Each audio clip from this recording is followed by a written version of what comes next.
hopefully the last. Yeah, so this is what we got done of the Rat Kings last week. I still got some finishing touches to do to Nick's. Really happy with how he's looking so far, though. And I think I mentioned last week I had a bit of I've realised I made a bit of a monkey of the basing situation because I built a fancy display base for Hamlin to go on, only to realise that larger base is actually for Nick's. So I need to address that at some point. My fault for not reading the cards, but so I'm going to do a little bit of work on the Obedient Wretch today. I actually have her card here, so I think we got some cool ideas that I'd quite like to use, like the dark smoky eye makeup. I quite like that she's got slightly darker skin as well. Almost like, you know, she's maybe Romany or something like that. Which is quite cool. She's got some quite exotic. Oh, camera doesn't like that. There we go. Slightly more exotic appearance, anyway. So, I'm all good, McBluff. Thank you for asking. How are you doing? Looking forward to getting a little paint on this lady. So, yeah. Why don't we start with? I think I'll maybe start with the skin. So, I think a sort of reddish brown is probably a good place to start. So, I'm going to use a little bit of Indian Shadow.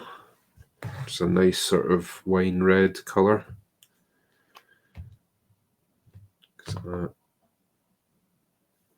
Although Hamlin himself has a kind of undead appearance,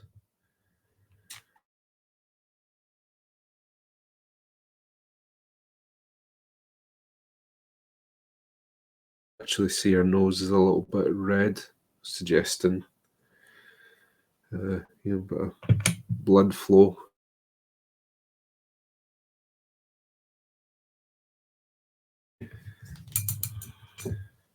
Indian Shadow. Let's start there. And I'm just gonna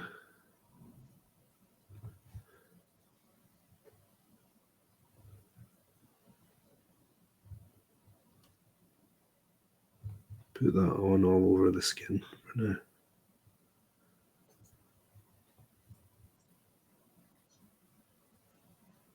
She's got some gold bracelets here. That's it, she's got a pulse.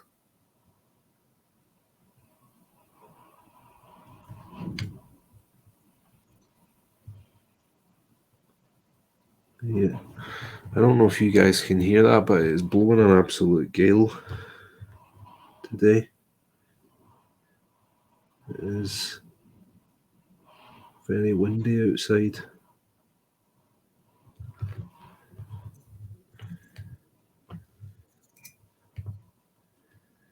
Very windy indeed.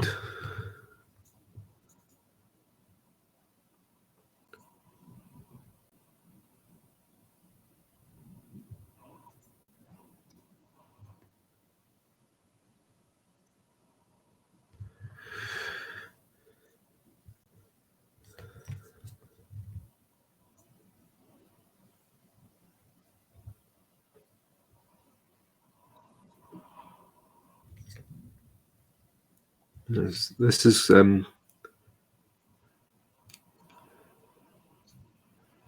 This is a really great paint in terms of the coverage it affords you, so I don't think I'm going to need to do more than one application, or maybe one with a little bit of touching up, but I don't think it's going to be a huge amount of work for me. So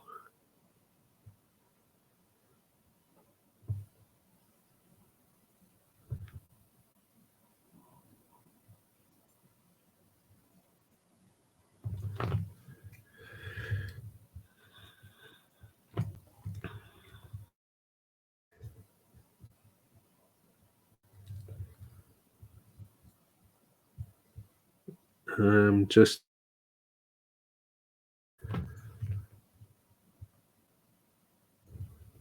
oh, you don't hear it. That's good.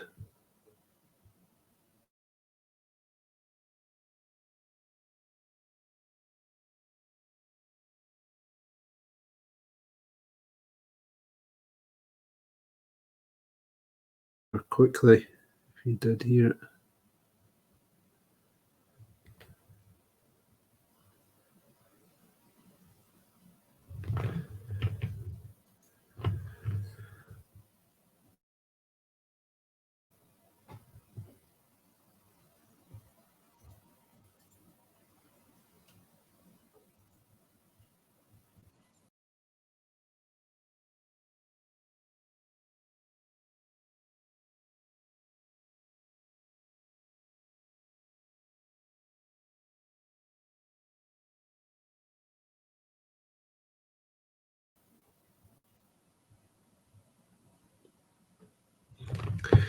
I think she looks quite a bit more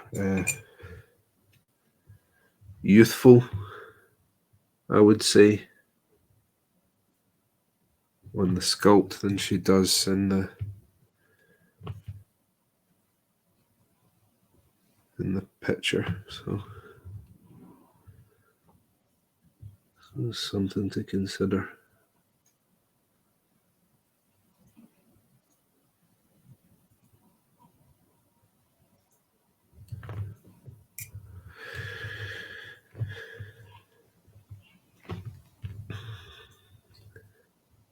Because the age of the miniature in question can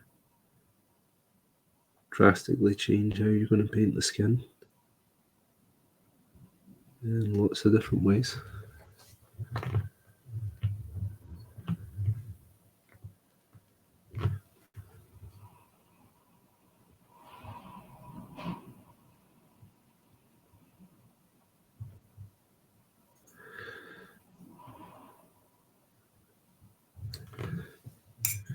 Hey Seabass, thanks for stopping by. Always a pleasure. Yeah, it's a really great character design. Quite fond of it myself.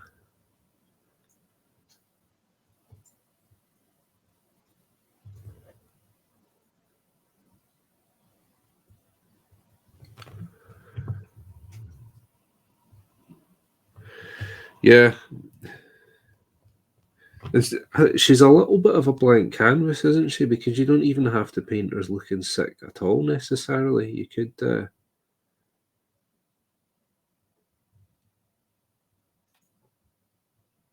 paint her up to have quite a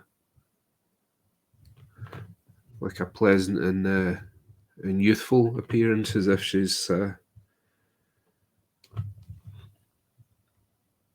one of Hamlin's sirens, which is quite an interesting concept.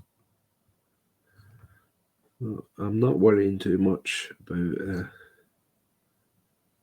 getting this colour on the rat, because I can go and go back in and tidy him up after. I think that I'm probably going to give her a fairly pleasant appearance, because I think it will be a nice bit of contrast with some of the other members of the crew.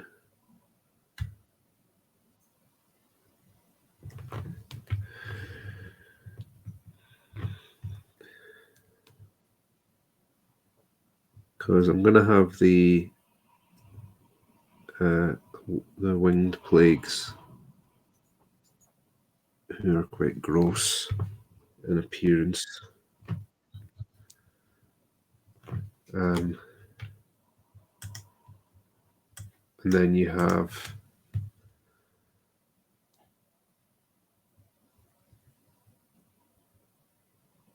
the likes of the rat catchers, who are quite filthy, gross looking guys. Actually have a little bit of a rat-like appearance themselves.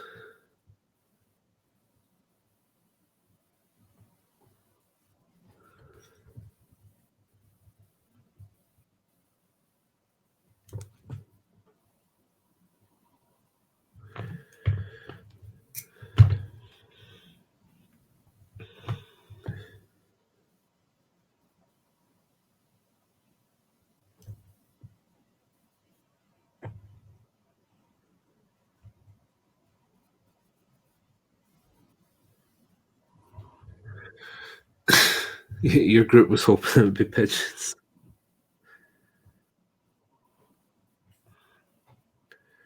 I mean, that would fit, right?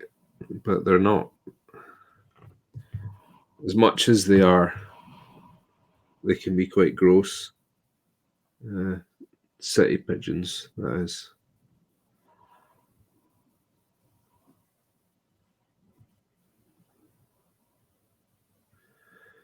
Because I suppose it is worth qualifying that there's actually a whole lot of quite pleasant pigeons and doves, because they're all part of the same family. I sometimes get in the trees just outside my house. I get not so much at the moment because it's quite cold, but I sometimes get black-collared doves, which are very nice to look at. A far cry from your winged plague city pigeons.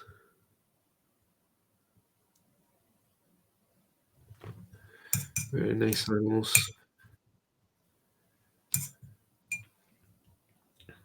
You also get wood pigeons as well. They're enormous compared to regular pigeons. Yeah, if you don't know what a black collared dove is, look it up. They're very nice.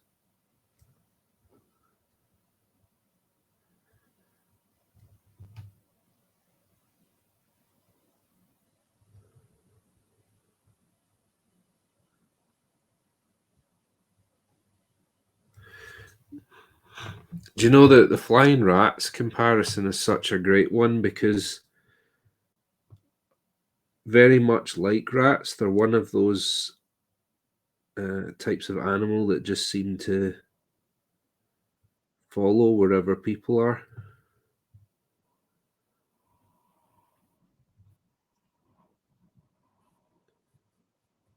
You get them all over Las Vegas now as well, I believe, which is quite extraordinary when you think that it's essentially in the middle of the desert.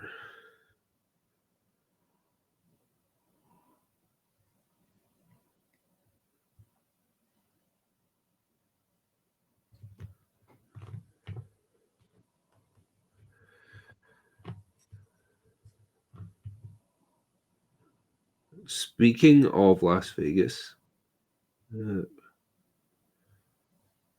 Weird will be at the Las Vegas Open this weekend in the Rio Hotel and Casino.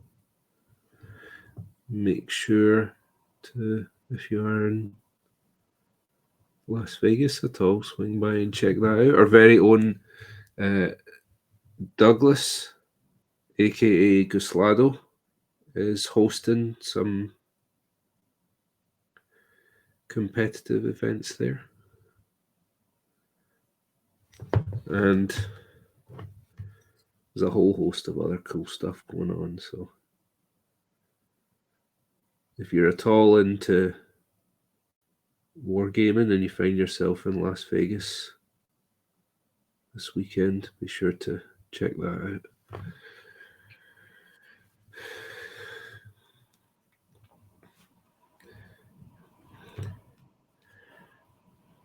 I reckon that he'll have a load of records with playing Plague Incorporated, and I also reckon that he, whenever he goes to play Pandemic,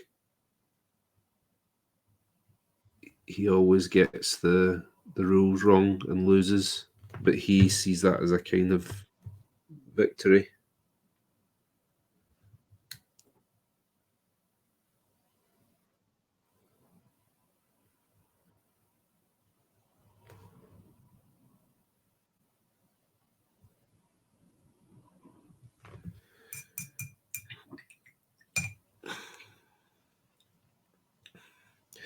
No, same. I'd love to go. I've actually it's been my uncle out there, so and hopefully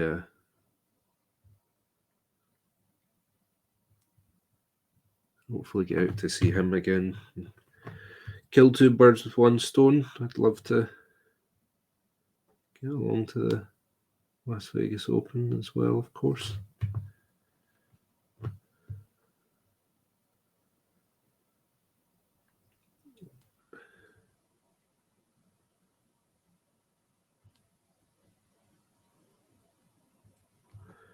I imagine the city looks very different from when I was last there.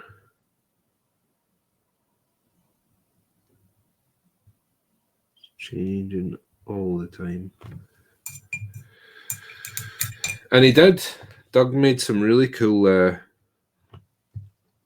casino pieces that he designed and printed himself. I think he's actually going to have like a high rollers table for Malifaux, which is cool. Very thematic. Okay.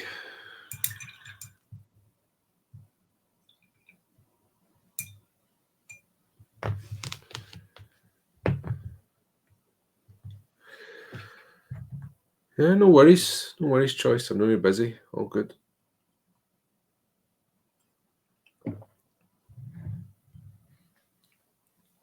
Thanks for popping by.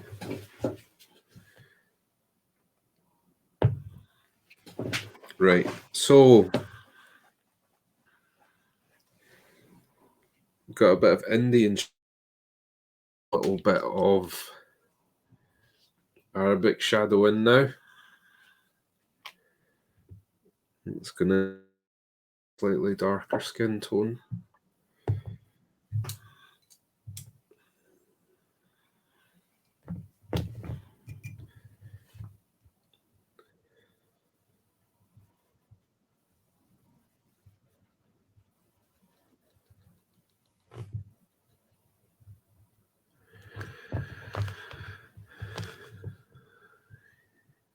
So what I do this time is go back over everything that we already painted, but we are going to reduce our coverage a little bit this time. So we're still going to leave a little bit of that Indian shadow showing in the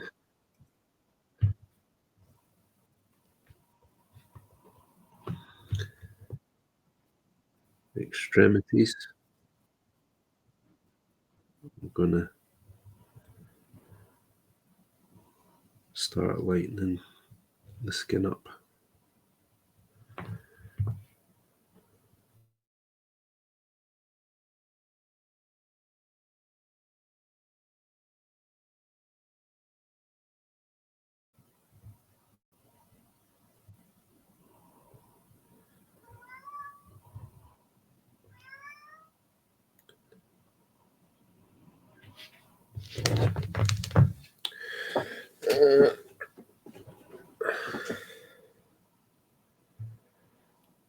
send a very quick message to my wife because my cat is scratching at my door.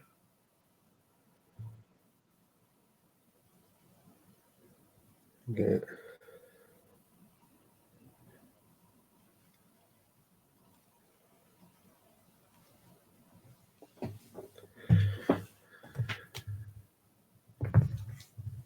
Refresh my camera. It's not me that's in control, Choice. There we go. Thank you very much, Playweird.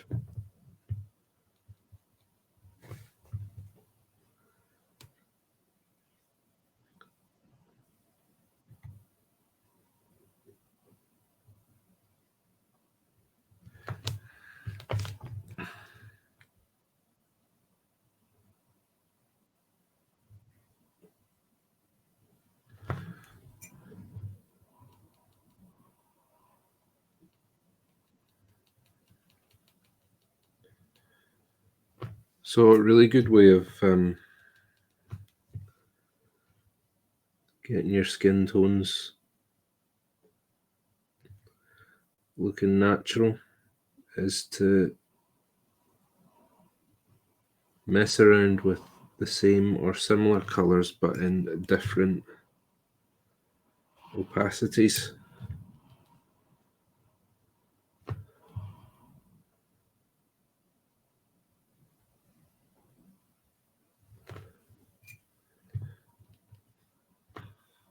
Which is just a fancy way of saying that you play around with the consistency of the paint. So, for instance, there's a bit of a tendon just here that I'm painting in just now. So rather than just covering the whole load of the arm over with this same colour, what I'm doing is I'm picking out areas where I want the highlight to be more intense, but I'm just doing all this with the same colour. So it means that where the whole arm will get one coat of this Arabic shadow, Indian shadow mix. What I'll do with things like the cheekbones, tendons that I want to be more pronounced, they'll get a little bit more coverage, another couple layers, and that's going to strengthen the highlight for those parts.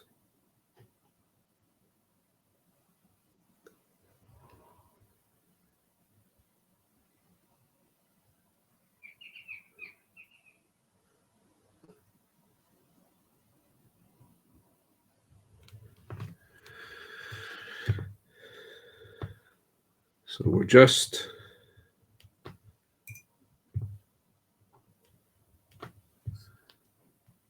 two highlights in. Sorry, just two layers in, I should say. Only used two colours so far. But we already want to be thinking about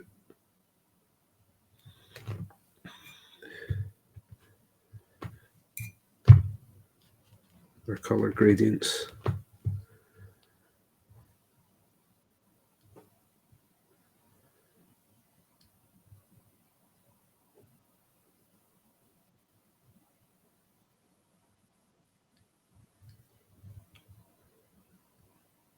And she's got quite pronounced collarbone.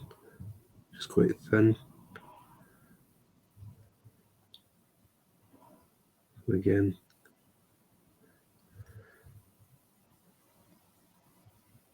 applying the paint over the whole area, but picking out areas where we want to strengthen that highlight.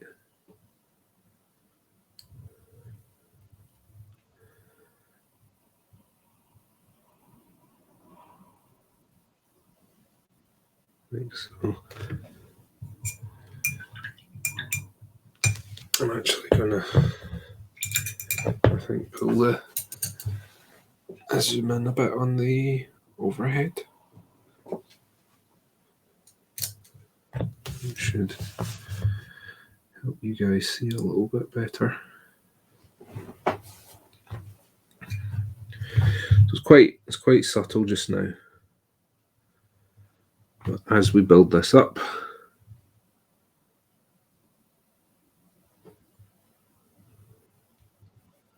it's going to pull all those subtle layers together.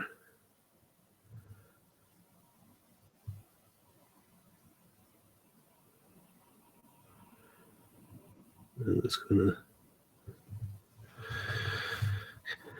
give us very nice, more realistic, maybe not realistic, but believable looking skin.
Right, picking out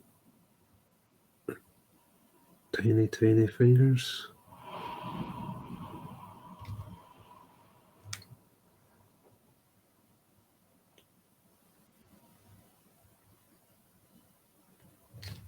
Not easy.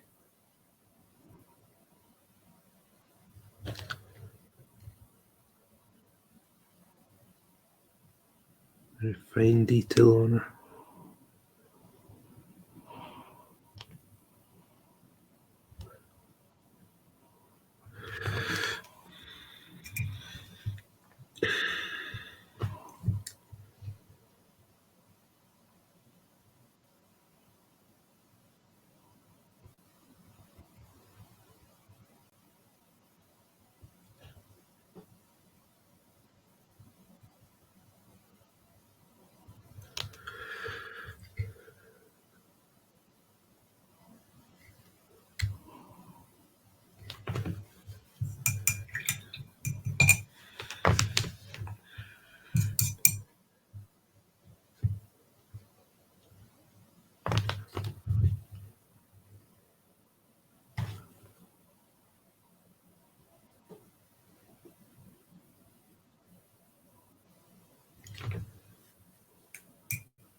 So when we're done with this application I'm doing just now, we're going to want to introduce another color to this mix so we can start lighting it up.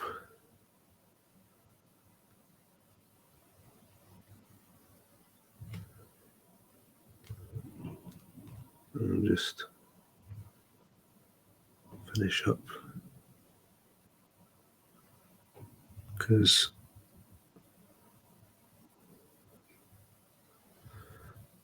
I like the darker pigment that we get from the Arabic shadow, but I also like the warmth of the Indian shadow.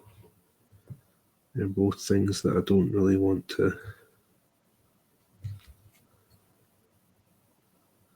bring down too much, so I'm going to keep them in my mix, and I'm just going to start lightening it up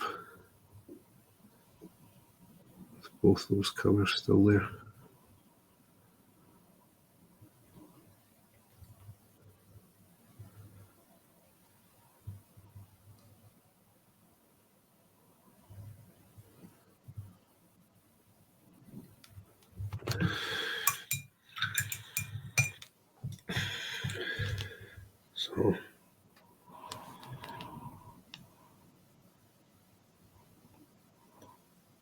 So far so good.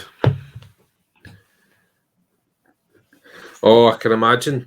I'm excited to pick up a copy of that and give it a go, because I mean, one, it looks beautiful with the as I learned, it's called from Playweird, the rubber hose style for the artwork. But I know quite a lot of people, I think, that will like it. So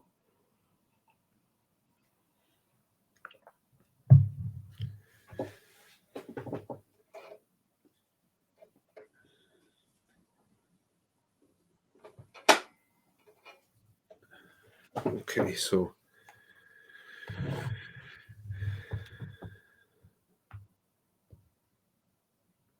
we've got golden skin as an option, which I think would be good. And we've got basic. I think golden skin is probably a better match for the artwork, so we'll go with that. And although that is quite vibrant, with my other colours mixed in, I think we're going to be okay. I think we can manage that. So let's start lightening it up.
And then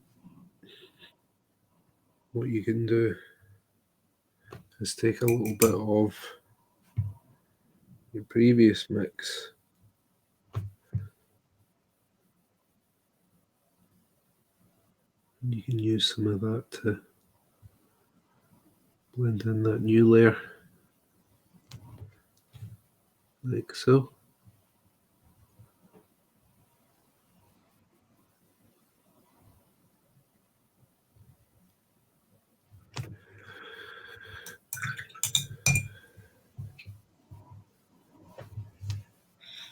So that's coming up, I think, a fairly decent match to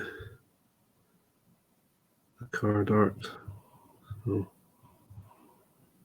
I'm just going to carry on applying this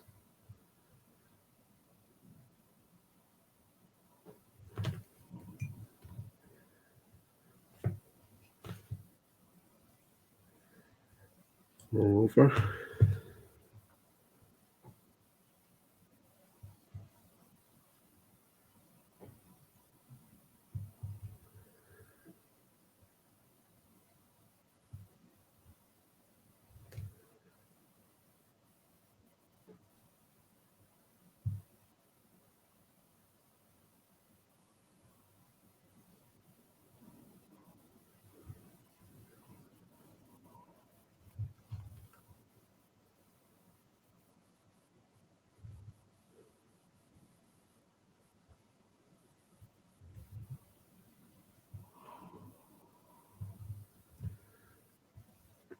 I think she's actually got a little bit of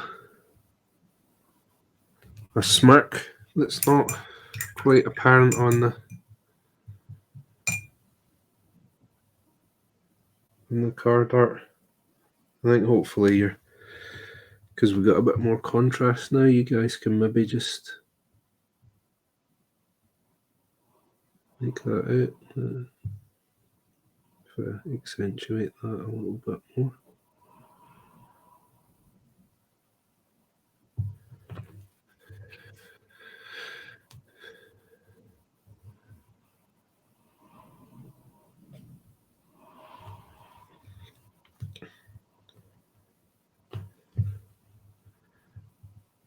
Well,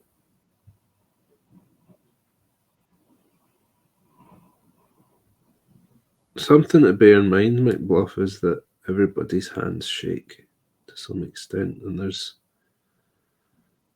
little tricks that you can use to manage that. Obviously, accept that there's some conditions and things like that that make that a bit harder for others, but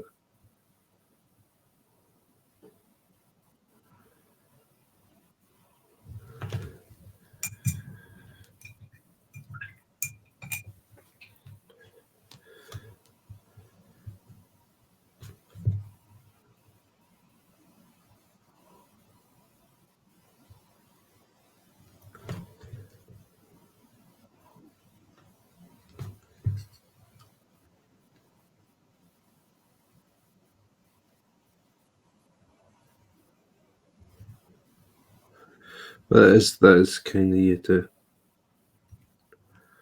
say thank you. I'm glad you're enjoying watching it.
This has been a little bit of an experiment for me, this skin tone as well, so I'm very pleased with how it's shaping up so far. So it might be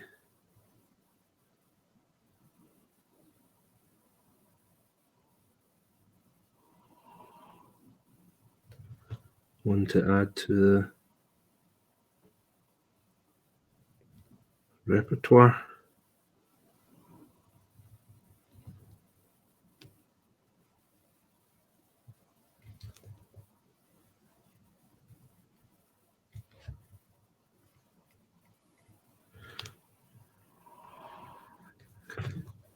Now bear in mind, we do want her to have quite dark skin. So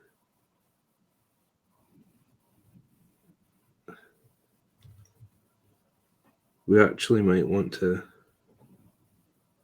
start thinking about highlighting this soon.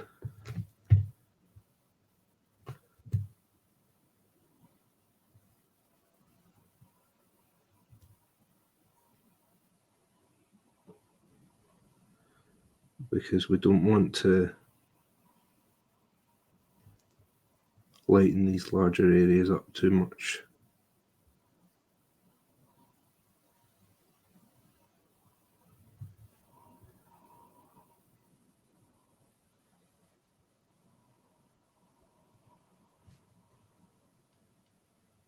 Or it's not going to be a match for the card art.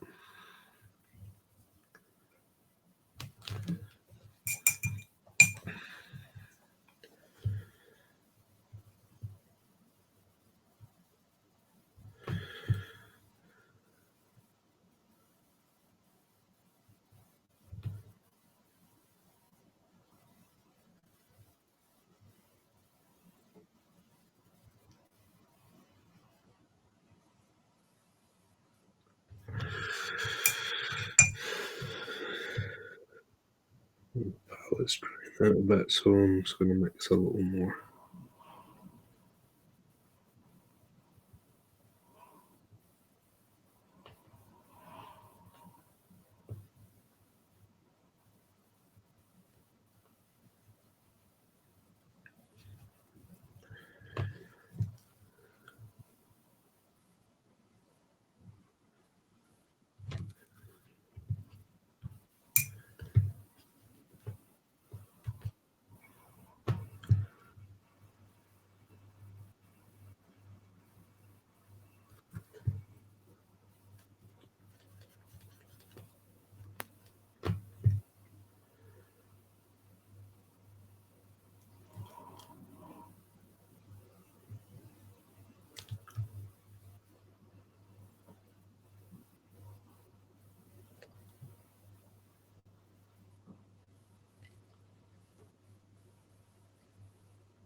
Just get a nice dark skin tone there.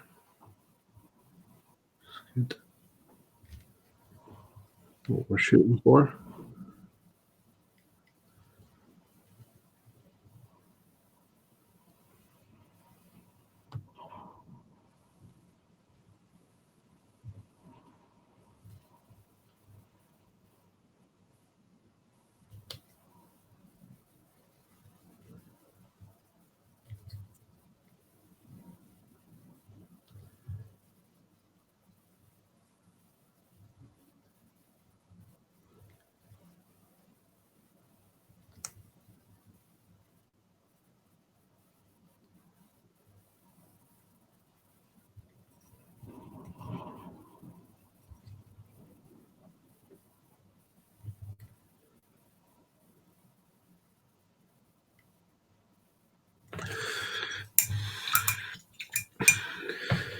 I'll blend some of that in a bit more with the slightly darker mix.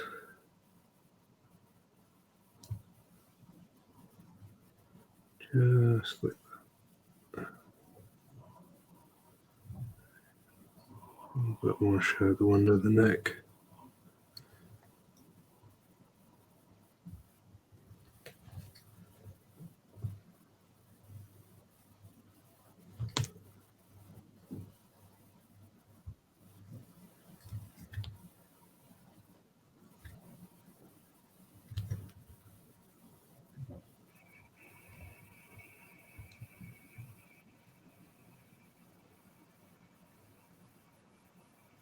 There we go.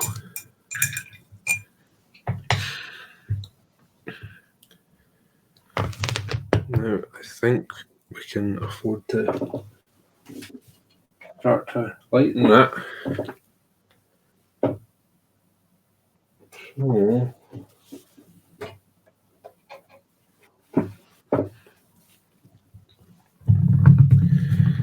how's that? What I've been using miniatures that I've been painting in this range is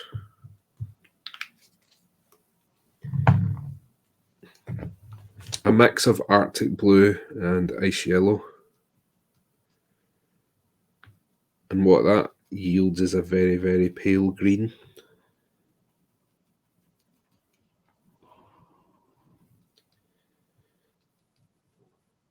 Like pale to the point that you can barely discern that it's green. And then mix that in with the skin colour.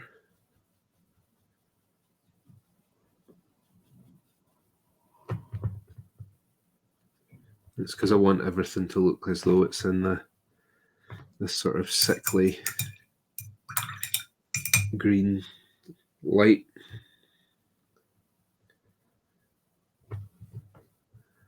That you would get in the sewers or somewhere like that.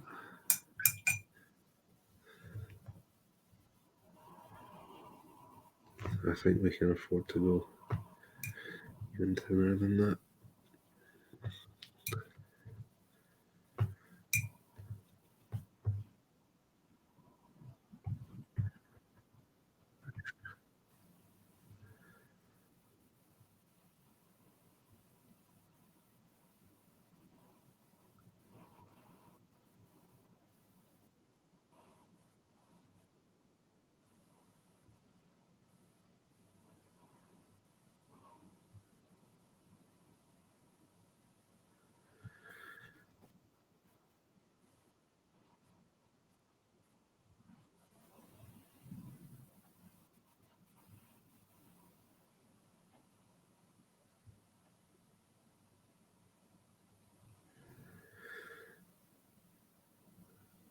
Okay.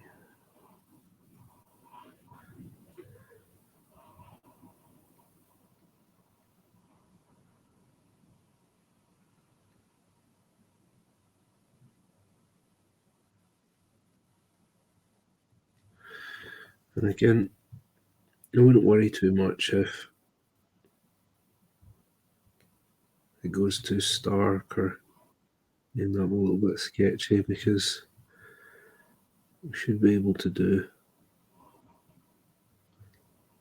a little bit of blend into tidying this up. Again, just slightly accentuate the areas we're going to catch a bit more light.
I'm going to make her feet a little bit dirtier, but I'm still go in and highlight that. Still want all of that to look natural.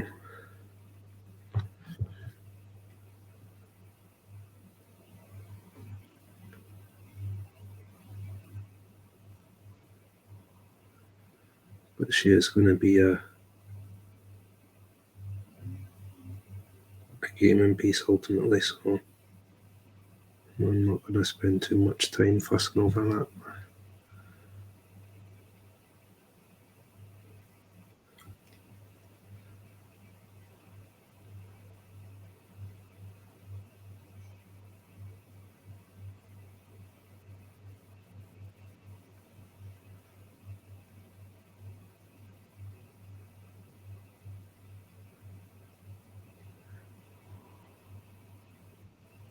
The elbows as well.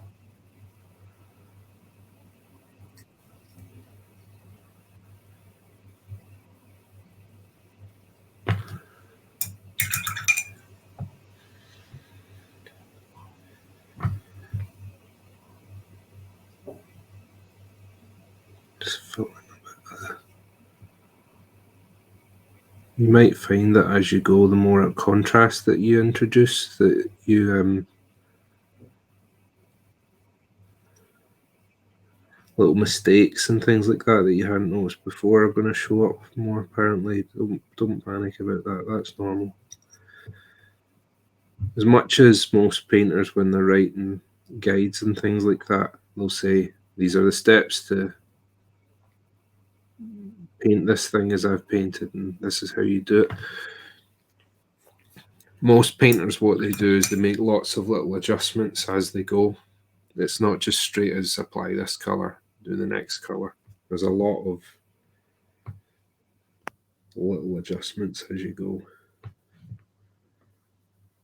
And it's as you become more confident, you start doing that just without even thinking about it.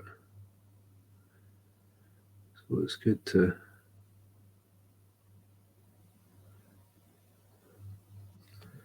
it's just good to be mindful of that. You know, if ever you get yourself into a bit of a rut.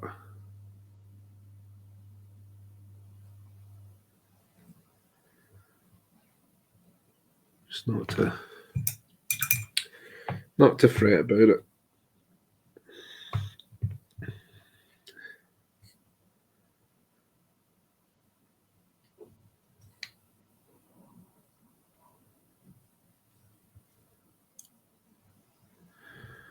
Can usually always still be fixed.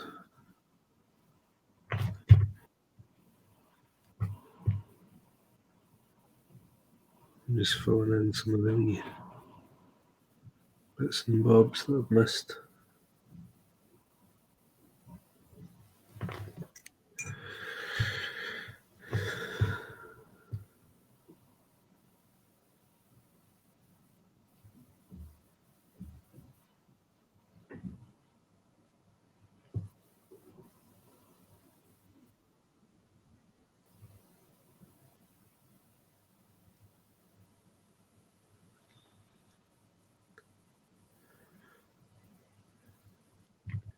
Okay.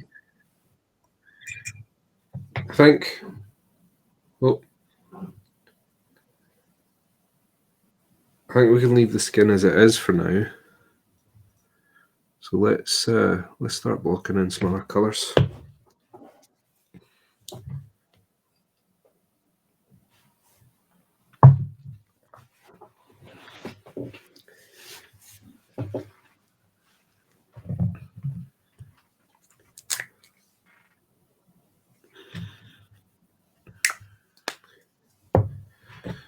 I think we'll keep the headscarf red, but I'm going to go a bit more desaturated on it. I'm going to knock this colour back, make it look a bit dirtier.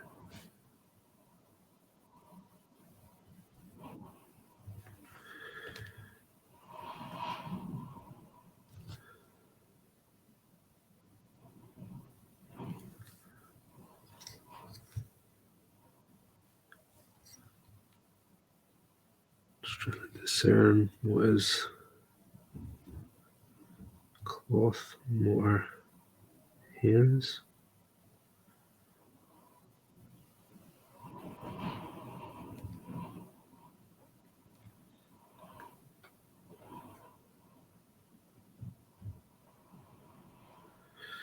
It's a good idea to scope out your model yourself a bit, because as much as Malifaux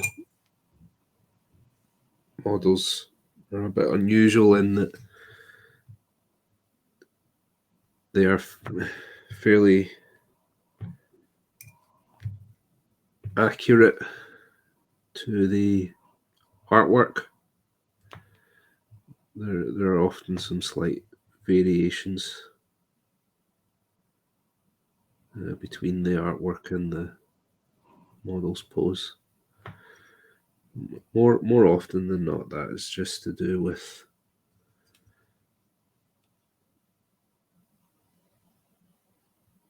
a pose or something that works on paper. Doesn't necessarily work on a 32mm plastic miniature.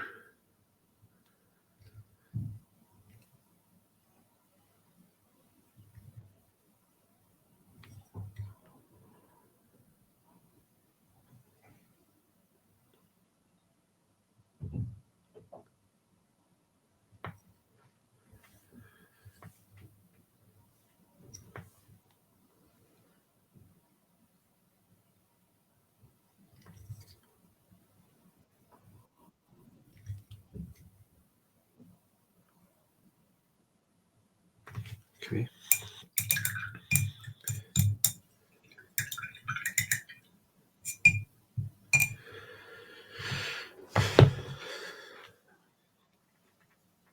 I like the black here. We'll go with black here.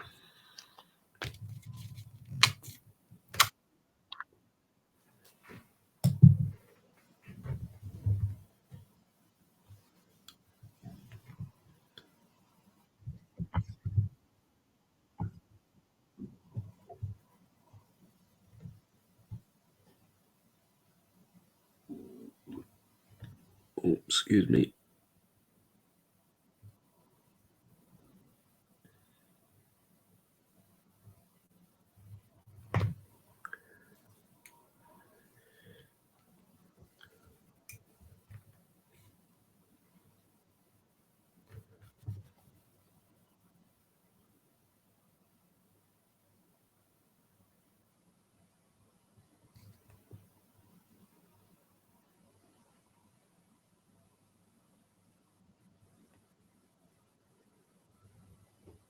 Oops.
Make sure we get some nice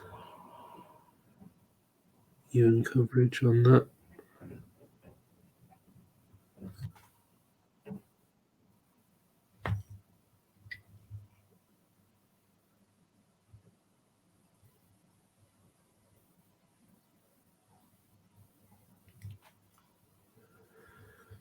Looking good.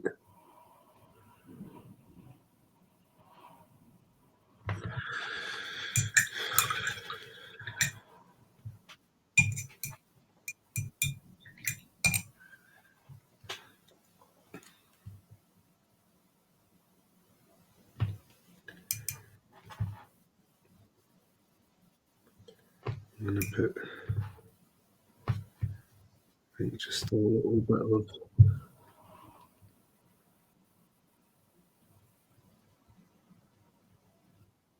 Arabic shadow back into our skin.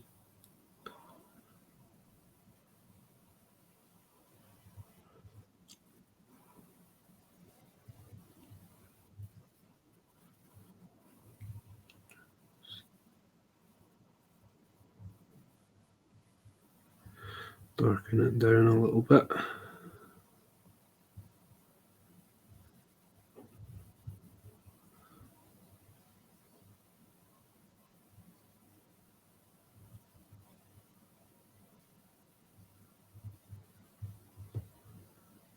Do one or two pale.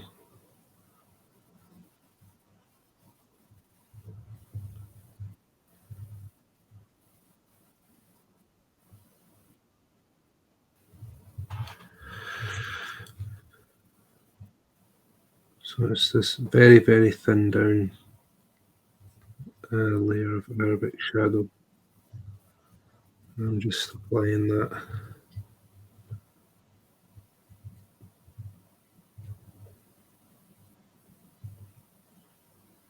into the areas where I want to reinforce a bit of shadow. And I mean, this is a good example of small adjustments that you make as you go. Because as you start to introduce more colours to the miniature, some of the colours that you've applied previously might start to look a little bit different. And that's when you're going to want to make some adjustments.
See how she's looking.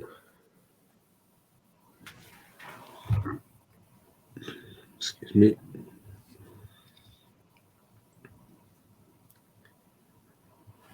So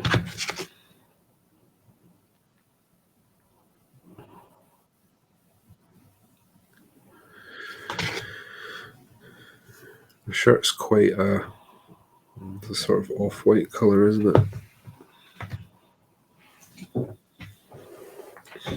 I think you could actually start with a brown grey and build it up from there.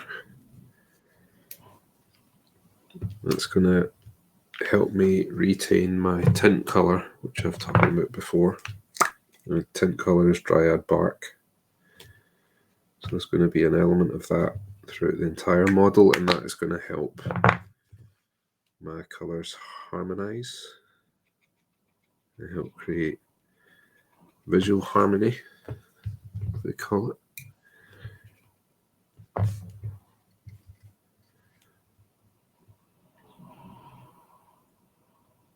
So it does mean, because I'm using brown grey, that I'm probably going to use different colours for the rats, because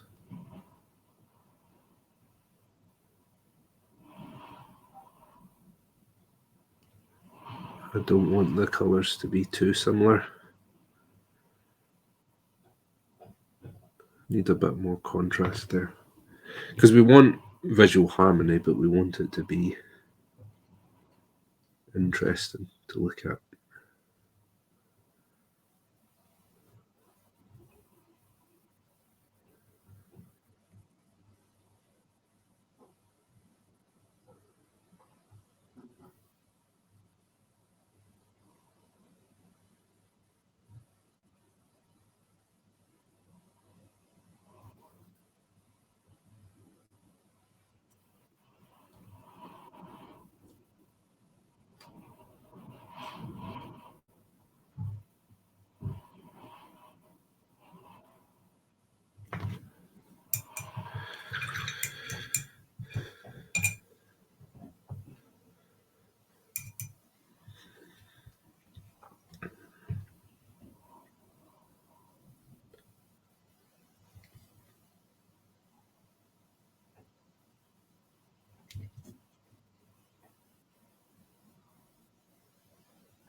Okay.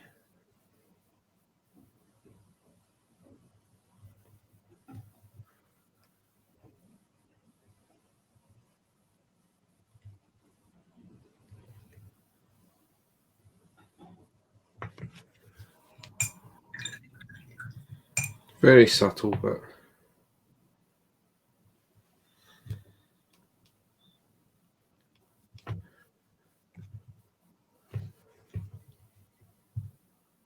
it is.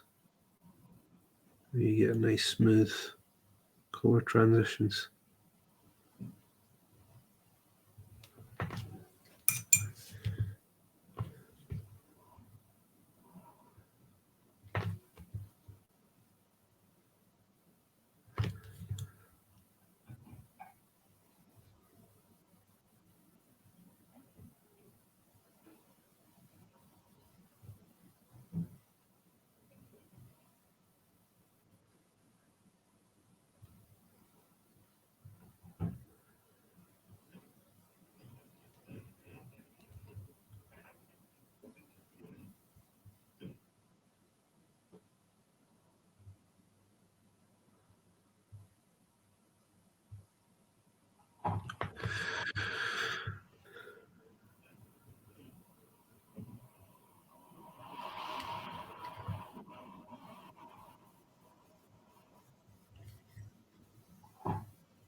Okay. Let that cure a little in there. I'm going to blend that in.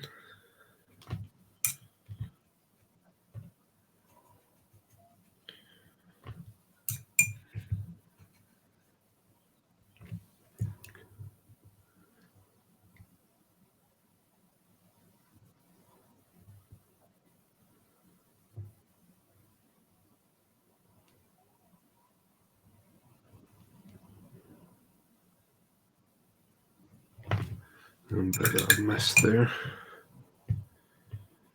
Get that before we move on.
Oh, was it?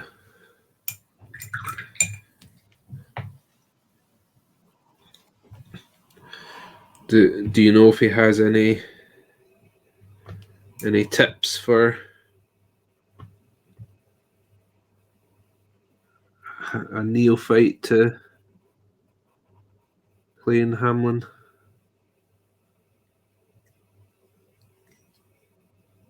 Because I am all ears, having never played Hamlin.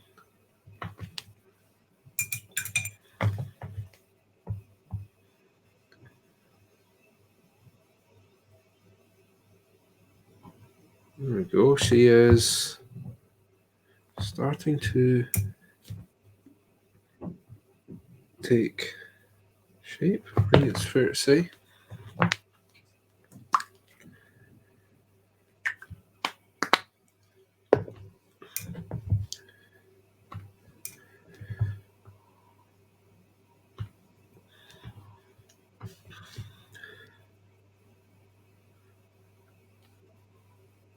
I'll need to pick up the Hamlin box that's coming out this month as well. This coming month, I should say. We're not quite in February yet. It's the alternate title.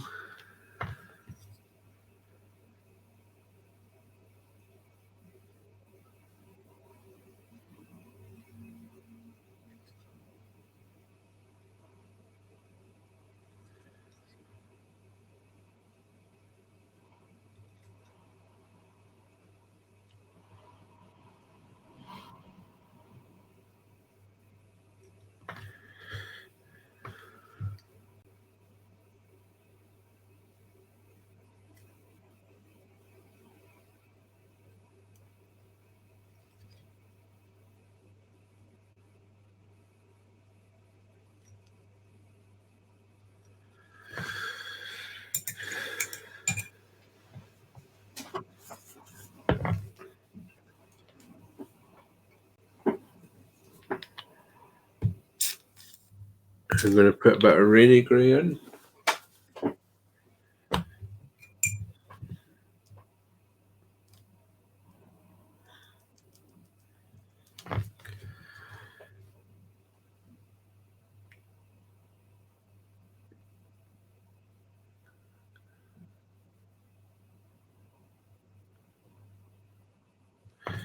And again, highlighting here, so I want to reduce coverage because we don't want to cover up all the hard work we've done.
Not overly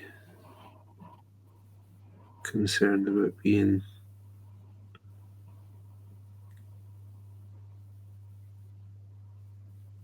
super smooth with this.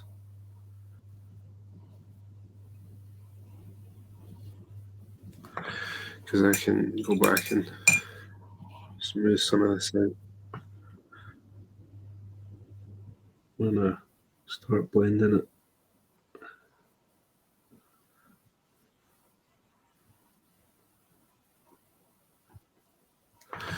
I still want to be mindful of where I'm placing those colours. Bearing in mind that although this is a sort of off-white that we're painting, it is still white. It still reflects a lot of light. So that also means that it will reflect some light up the way.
A little bit of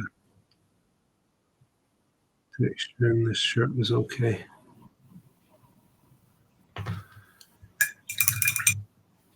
I think that would be fitting, but you want to make sure that it's, you're getting texture where you want it to be.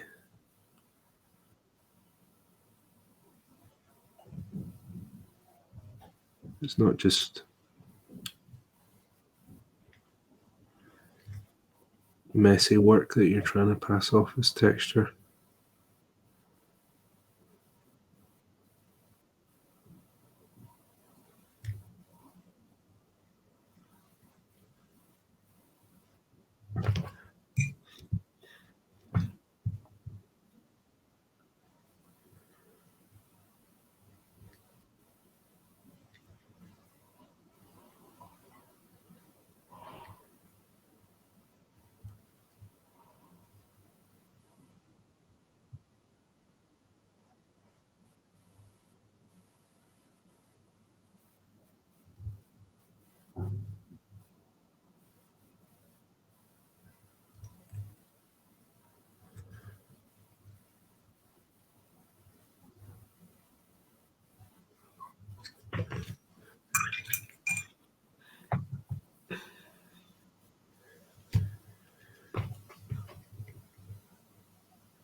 Okay, let's start lightening things up a bit.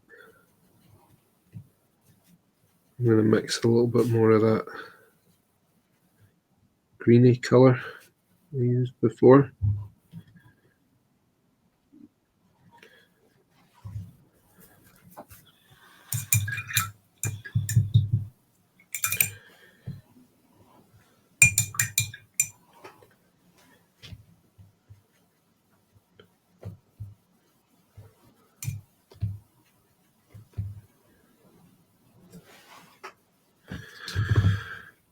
And then same drill as before.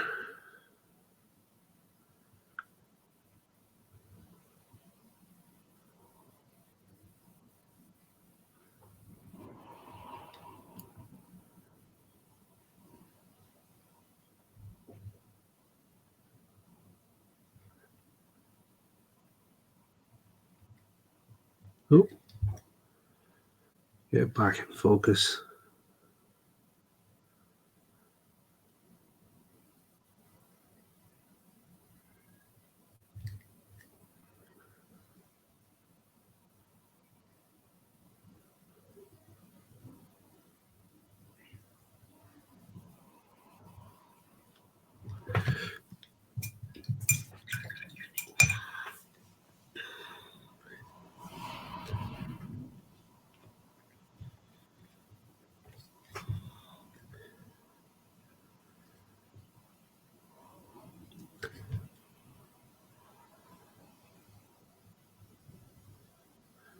Well, this work's still quite rough, so I'm going to go back and smooth it in a bit more.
Okay, let's start trying to tidy this up a little.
Okay.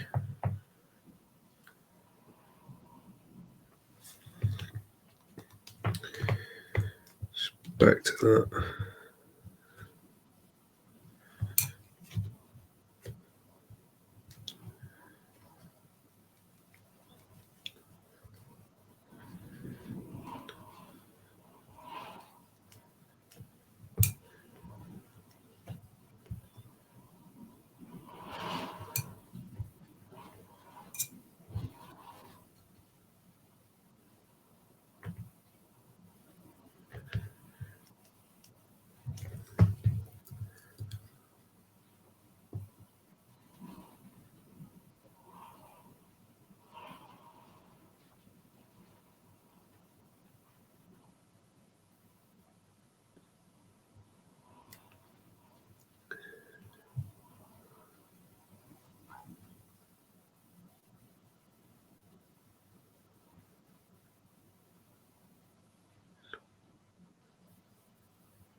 Hey, McBluff. Yeah, just working on painting in the shirt on her.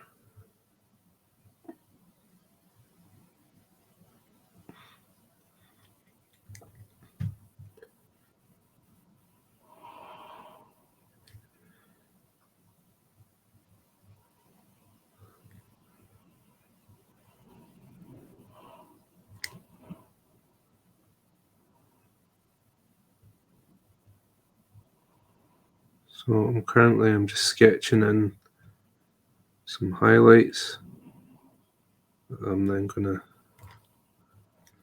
blend in.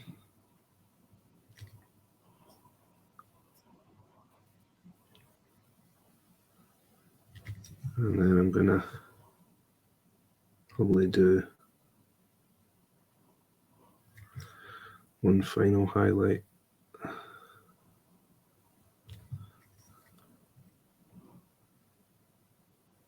Or final for now.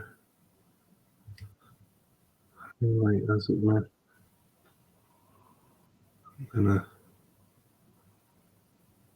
move on to,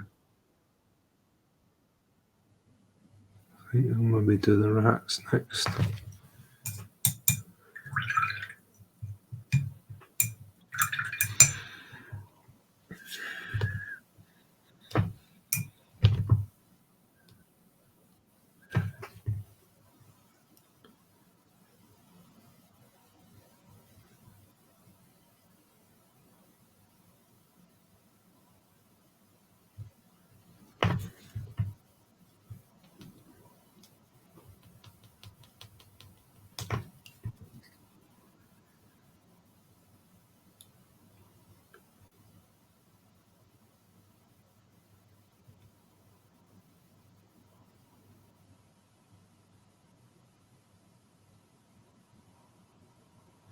Yeah, I've gone a little more muted on the fabric than in the original art, but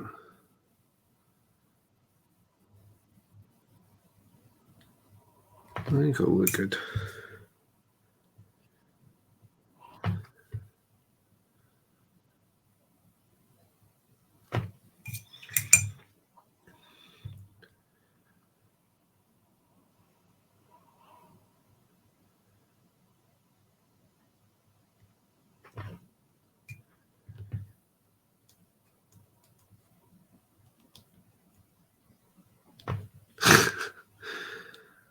Yeah, that's what they do.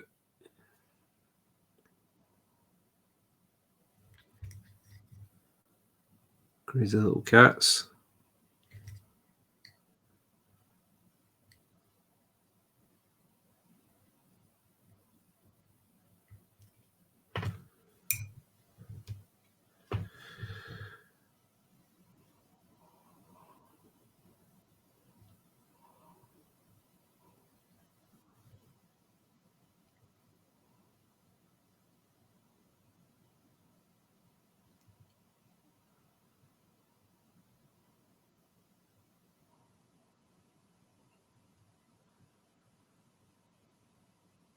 Okay, give that a blast. See how we're looking.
It's always a bit alarming that when you're not expecting it.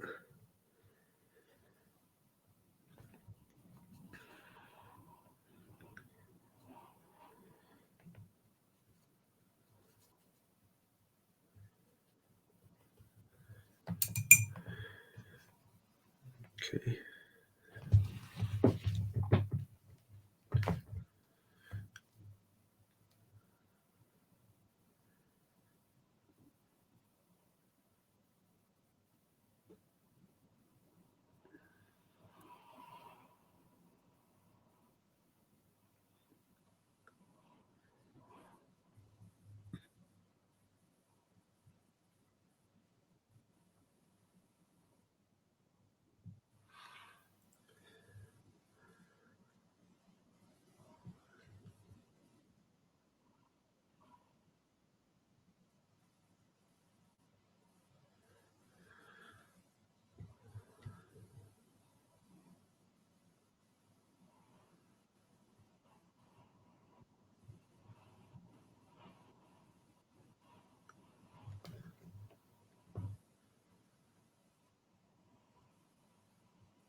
Okay, so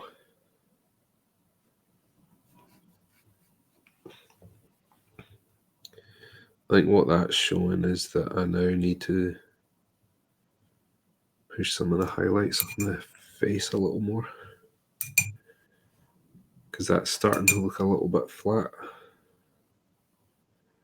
next to those.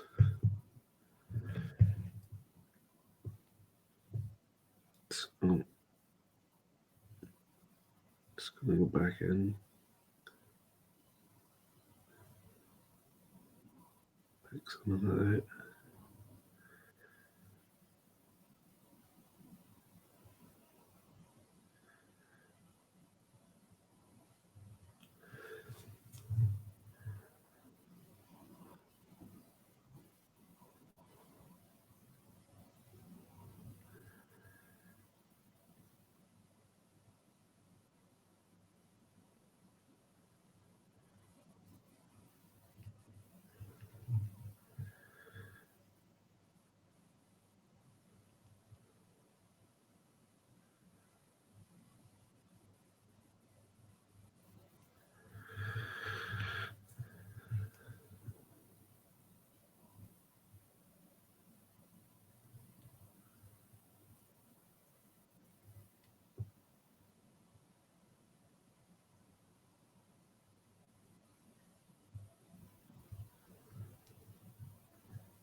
So just reinforcing some of those highlights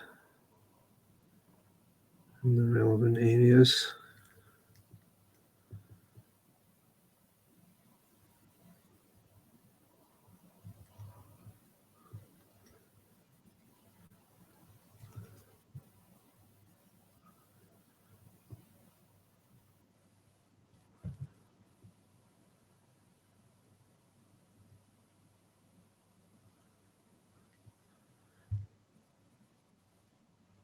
Oh, a bit too much there.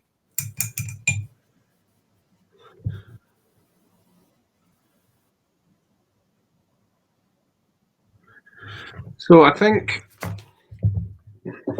I'm probably going to do some more minions next.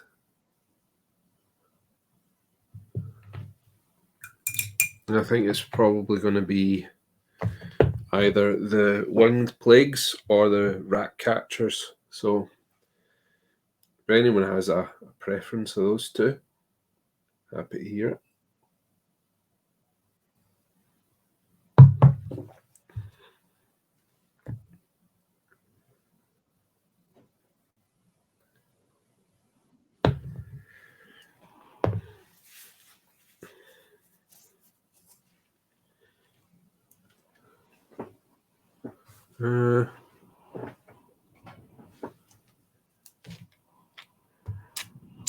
Highlighter here.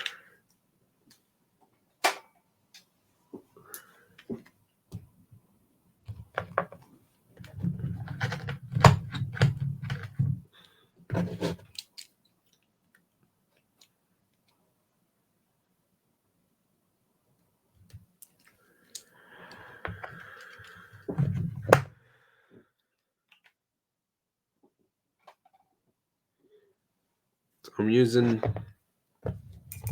scale 75 Bissell Blue and anthracite grey for this. So I'm just going in with Abyssal Blue first of all. I'm just picking out the areas that are catching more of the light.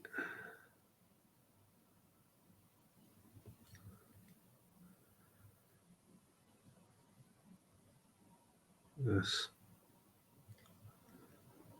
Not being too neat about it. Just want to get a little bit of a highlight on that. Give it some shape.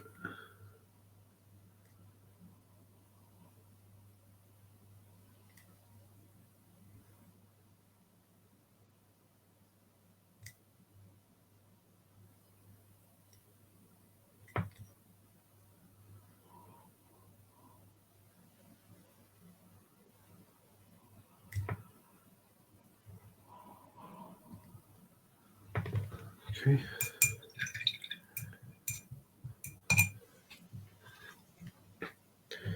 Now do a little mix of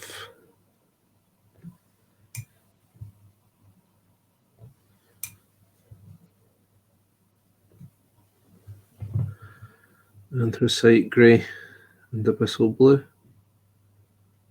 I'm just going to start picking out those areas that are catching more of the light.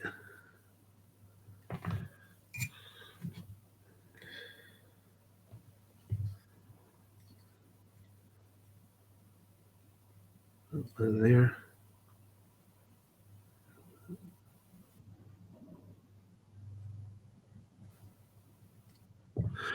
Don't want to cover it too much with this highlight cover, because if we do, it means that our hair is going to look grey instead of black.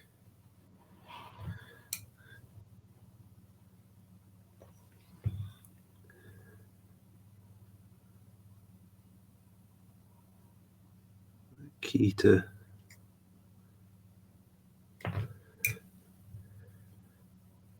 getting that hair to look good is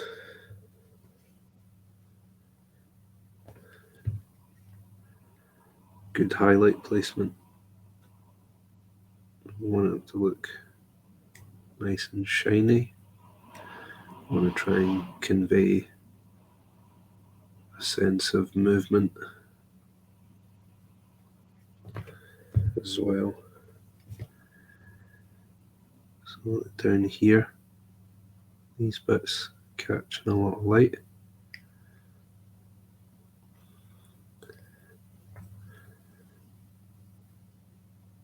Up here, down here,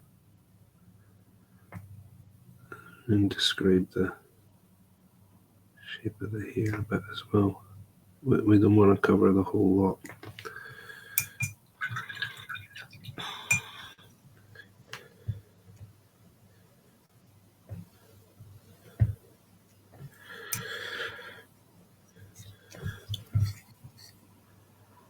Now we're really gonna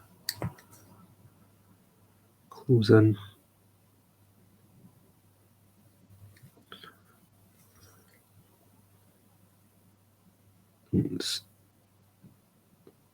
So those highlighted areas are getting smaller and smaller, tighter and tighter, and that's what's going to make it look like her hair is shining, moving in a little bit of a breeze, as opposed to it looking grey. Or if we didn't highlight it at all and just looked too still, it would look as if nothing was going on, which we also don't want.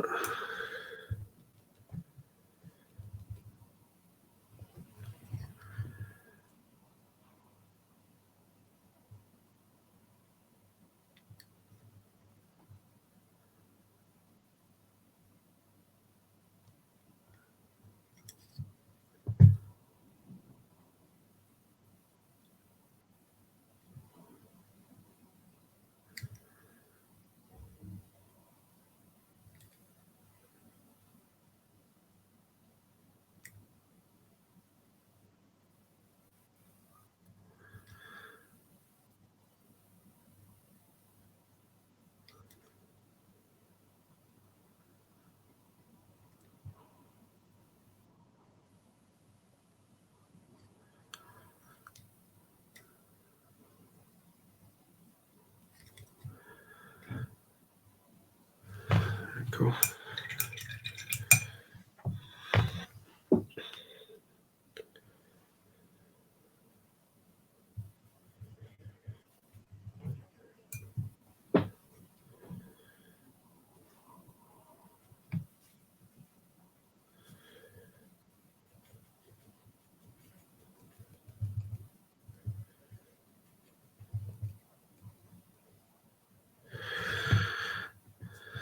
And then using that green and yellow mix into one final highlight.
Some little bits just down the bottom at the front, I think that could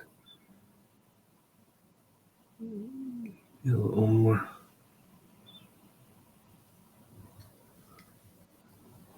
defined.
Just pick that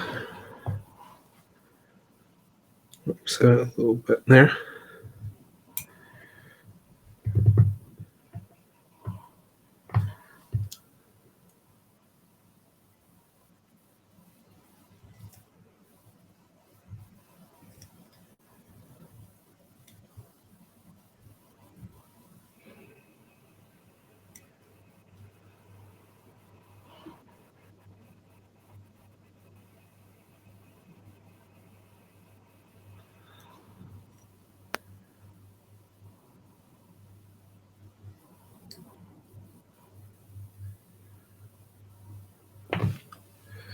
A little bit more of a flush to her face there. Just help bring her to life a bit more. Might darken her lips a bit.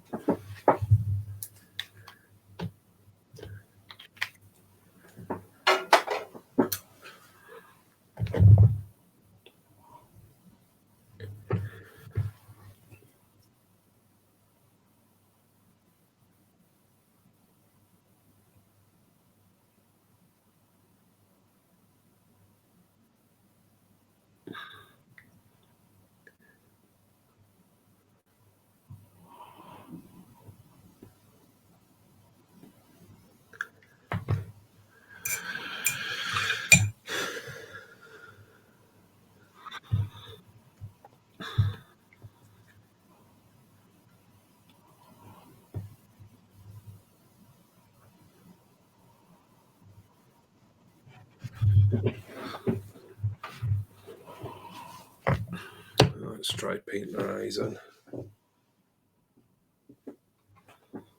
I'm going to use a little bit of Mojave white. This is a scale 75 paint. That one there.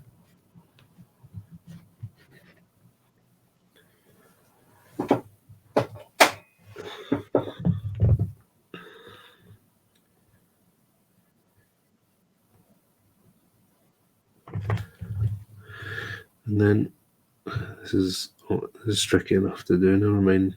Oh, I'm doing it on stream. Start off as small as possible.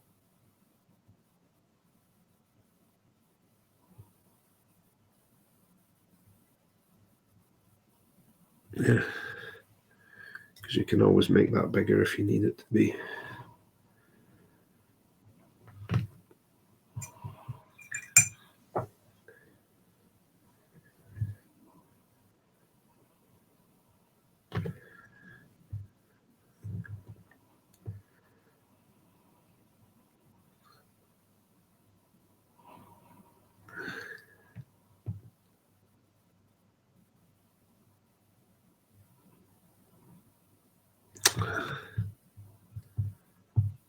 I always struggle a bit, see, with the left eye because I'm right-handed.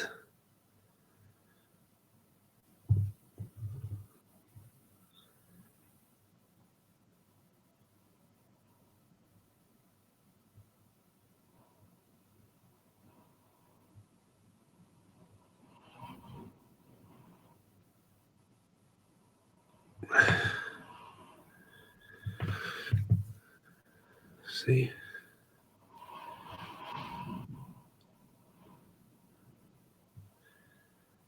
That's looking nice.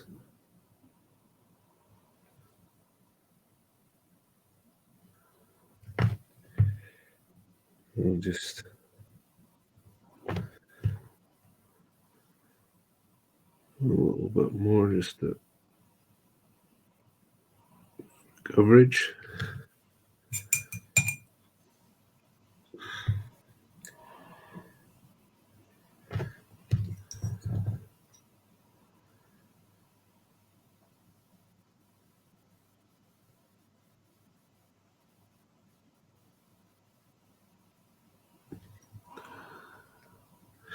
I feel like you should get some kind of certificate for being able to paint eyes on stream.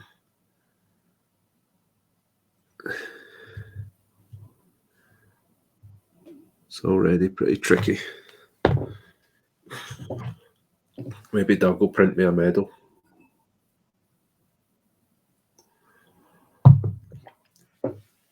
Nah, they're only for people that earn them. I'm just messing.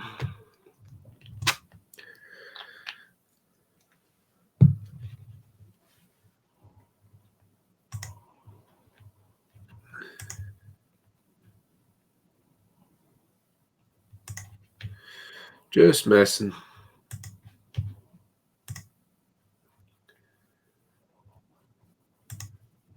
Let me sort all my windows. Right. We're not done yet. We still need to do the irises.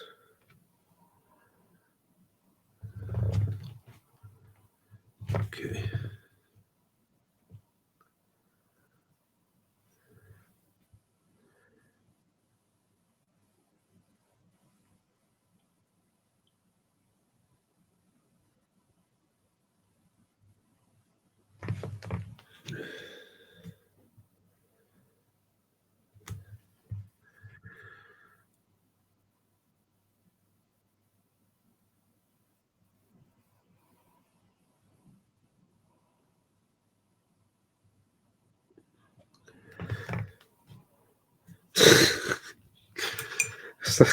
I'm so nervous about messing it up. I keep just tickling it and nothing's transferring.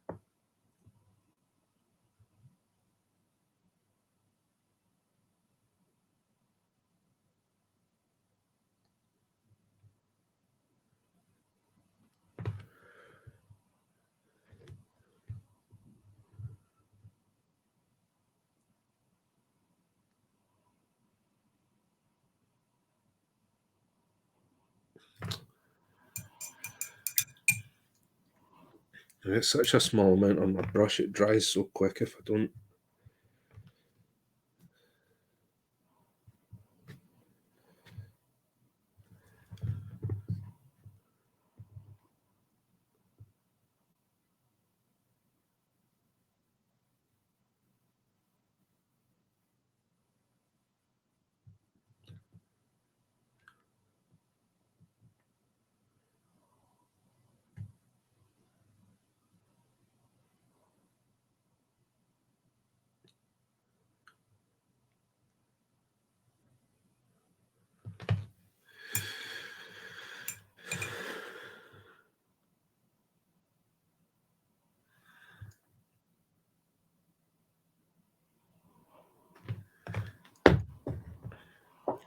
We just need to do that.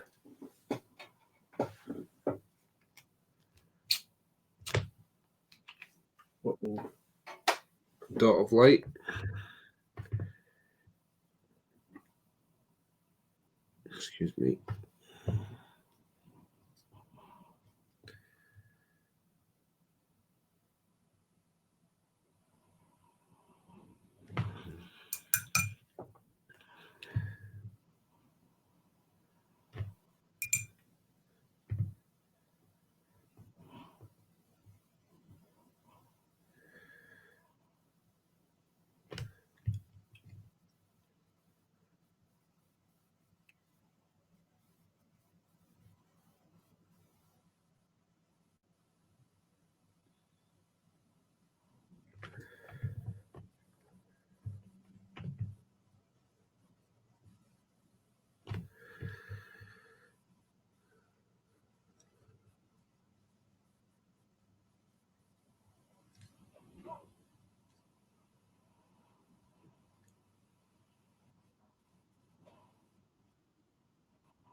Keep catching around the eye.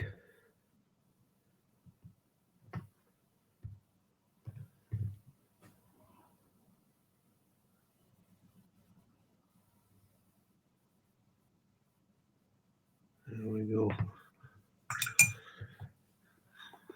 Quickly wipe the rest of that away.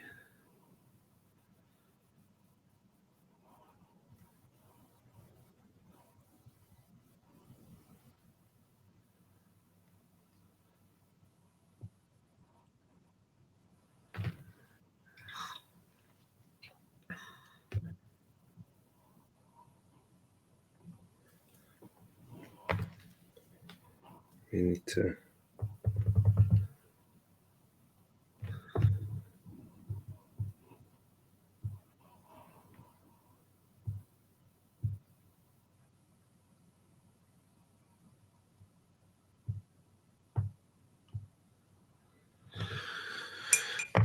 let that dry.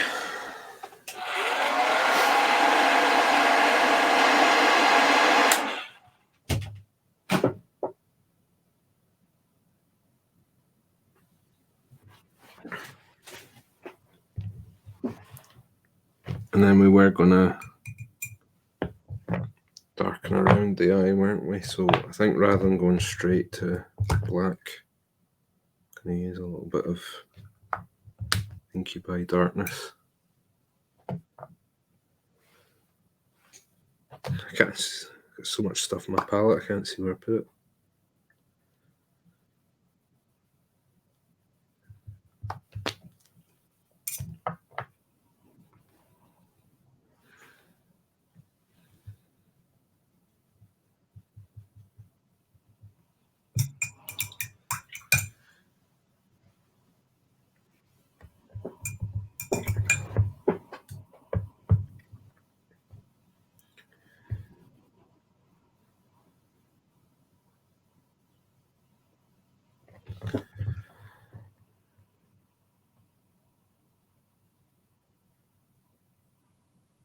That's too.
No.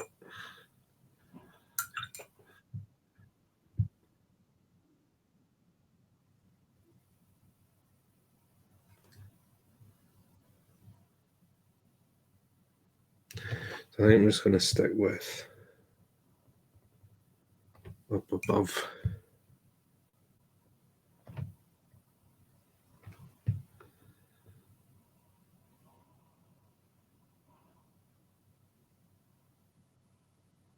A little bit of eyeshadow.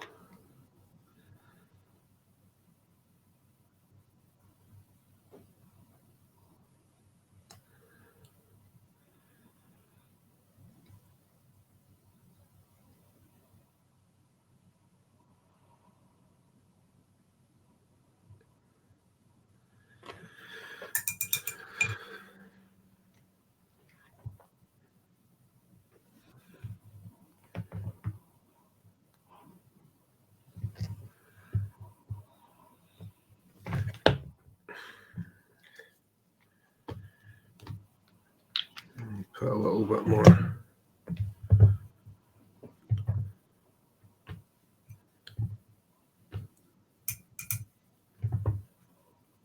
A bit shadow on her.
Okay.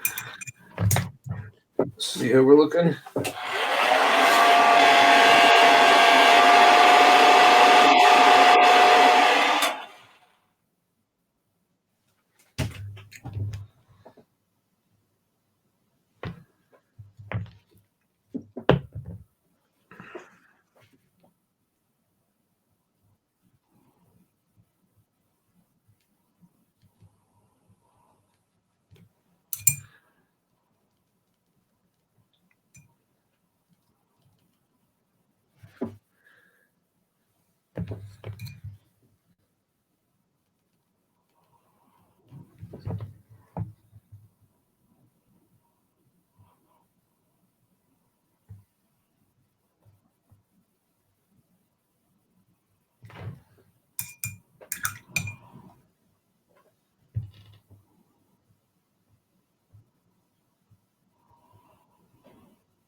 Just looking quite sinister now. Which is good. What we want. We like sinister. It's Malifaux after all.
We'll paint some of her rats.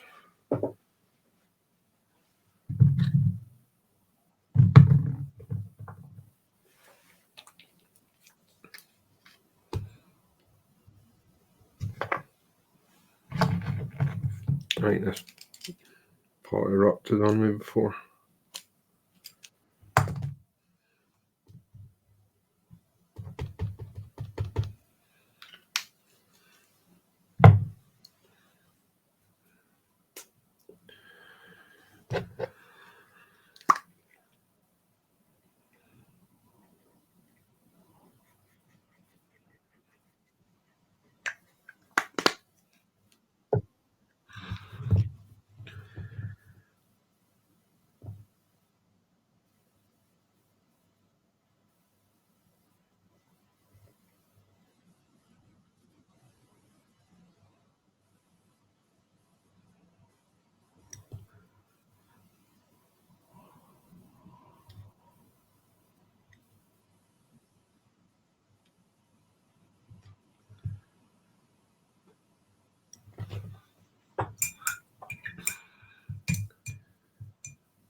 Some of these rats are quite little compared to the Malifaux rats.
Nope, wrong colour there.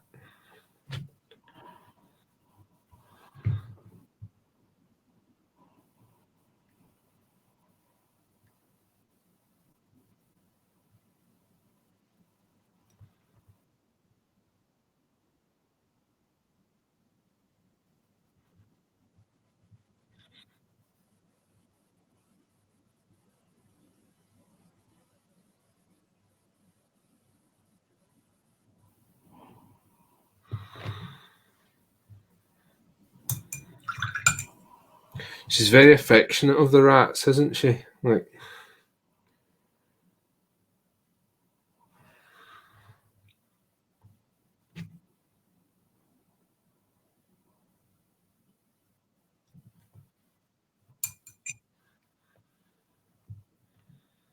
she's not just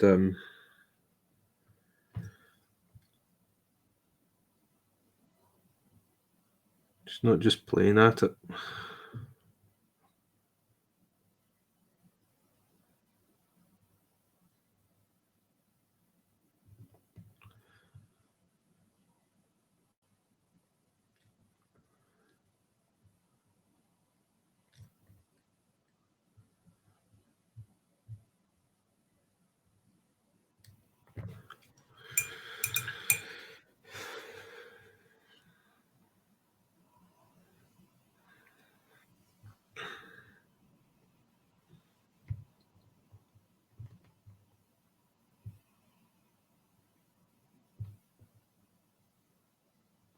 She's very devoted to the whole plague thing.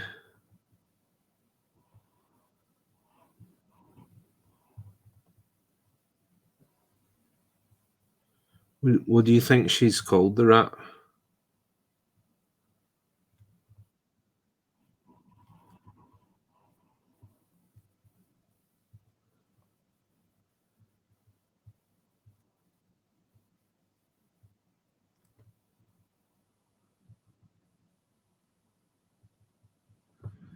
Whiskers. Oh, that's quite cute.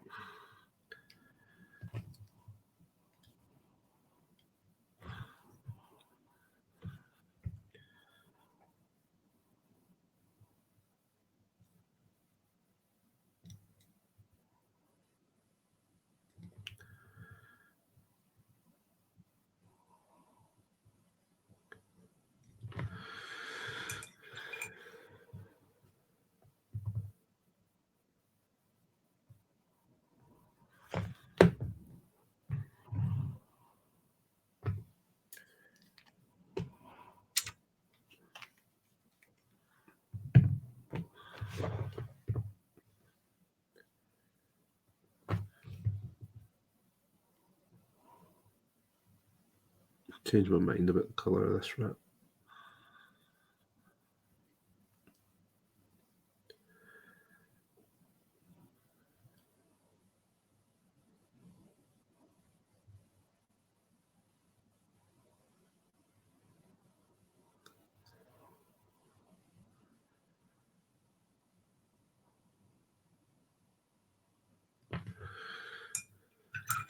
Oh, hey, Brushkit. Thanks for popping by.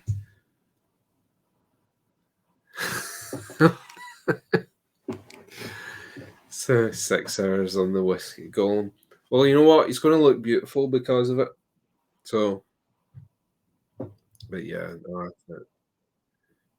stuff like that can be hard work. Saying that, like painting 12 rats wasn't a walk in the park. That took a bit of discipline. I would say that it's quite a funny crew, the Hamlin crew, because you've got loads of quite fascinating, grotesque characters, but you also have to paint quite a lot of minions if you're doing everything in the keyword that is, because you've got let's do minion roundup. You've got 12 Malifaux rats.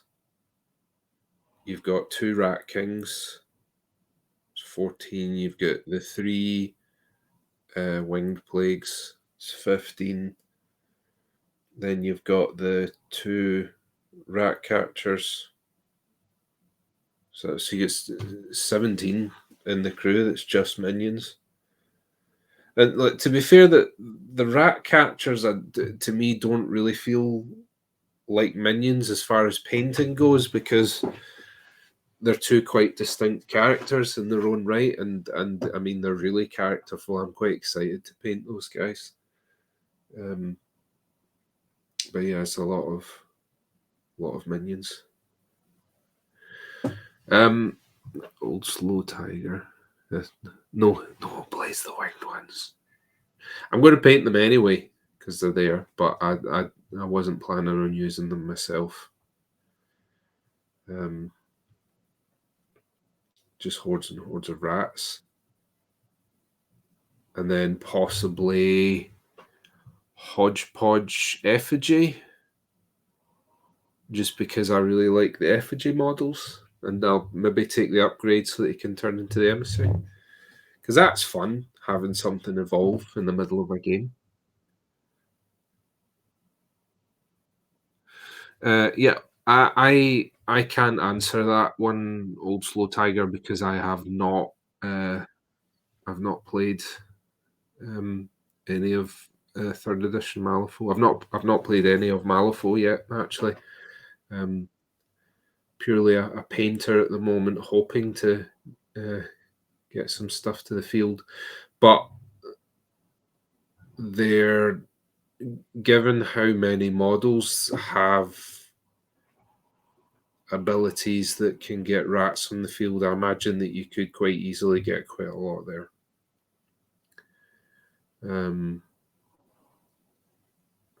That being said, they are also very low on hit points, so they're quite easy to clean up. I think I've played a lot of other war games, and a lot of the tropes and mechanics carry over between systems, and we can probably all agree that the rats function in a Hamlin crew is what you would call chaff, right? Which is a staple of factions that lean into the horde type mechanic. It's the idea that you can field lots of cheap things, and your opponent has to commit something to deal with them, or leave them and potentially suffer the consequences further on, be that on leaving the rats so that they're able to go and like wreak havoc elsewhere. And I don't think rats can actually capture objectives, but you know, obviously, like you know, a lot of other things that you can summon, other crews that can summon things onto the board. That's a headache. It's even the fact that you can just plop up this annoying thing and tie someone up for a turn while something else in your crew going does another thing. 6 per turn with Benny Machine. Given that you place them with a Rat King same turn, yeah. I've started on the Rat Kings, but I haven't. I've still got quite a bit to do on them. So if we can get the camera to focus, yeah, there. So I've started on them. I was just roughing in a lot of texture, as you can see. I need to go in and give it a bit more definition. I actually started painting some of the rats on this guy. And I've got, it's probably seen if you follow me on Instagram, I have done a bit of work on Nyx. But again, he's not finished yet. So, I've spent quite a bit of time on this little lady's face, just because she's a really nice model and deserves the extra bit of attention, I think.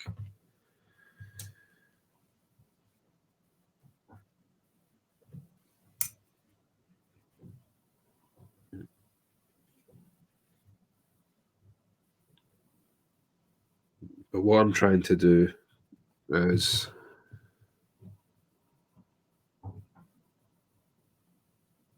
I'm trying to just fire through most of the minions so that I can spend a bit more time on my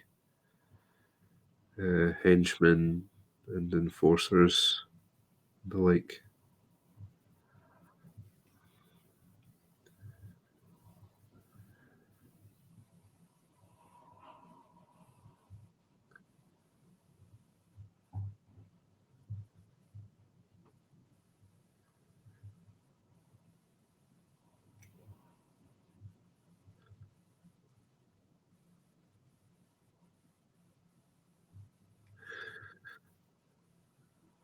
Fire's fun because you can afford to be a little bit messier with it. I like getting to be a little bit messy. So I have a bit of a problem with Hamlin actually because so let me show you.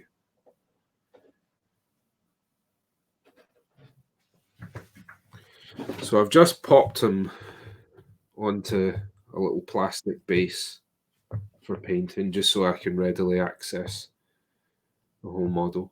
And I always make a point of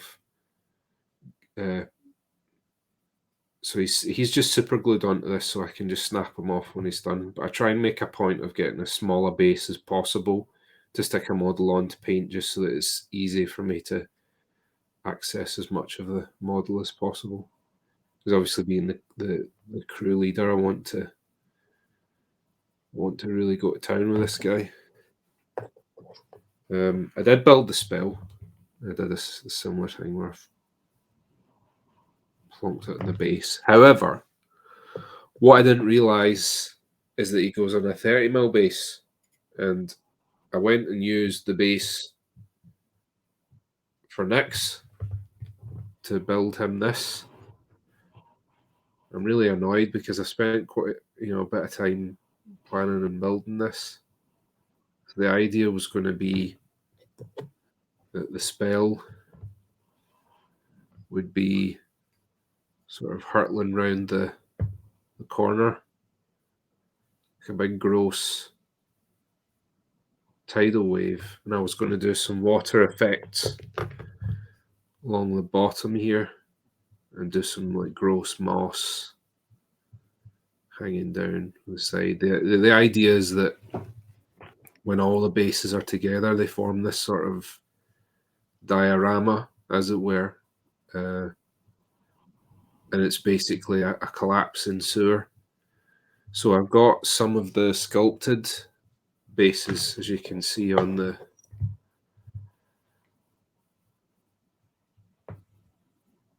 Obedient Wretch, and I've been able to integrate these.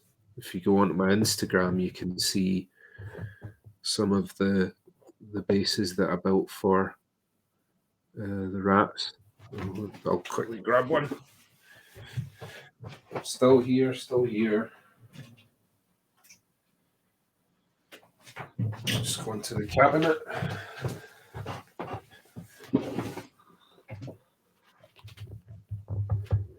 So although this isn't a sculpted base, that's still very clearly a sewer. So it still fits with the likes of these because I'm going to use the same color schemes, the same sort of water effects.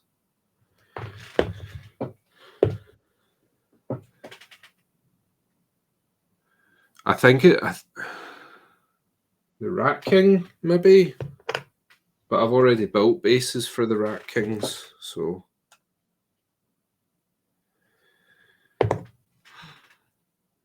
I don't know. I think Nyx might look a little weird. Thank you, Brushgit, for the comment about the rat bases. Yeah, The because there's not too much going on with the rats otherwise, because they're quite small models on what's a relatively large base for them. So yeah, so I think fitting Hamlin and the spell on that base is going to be a bit of a tall order.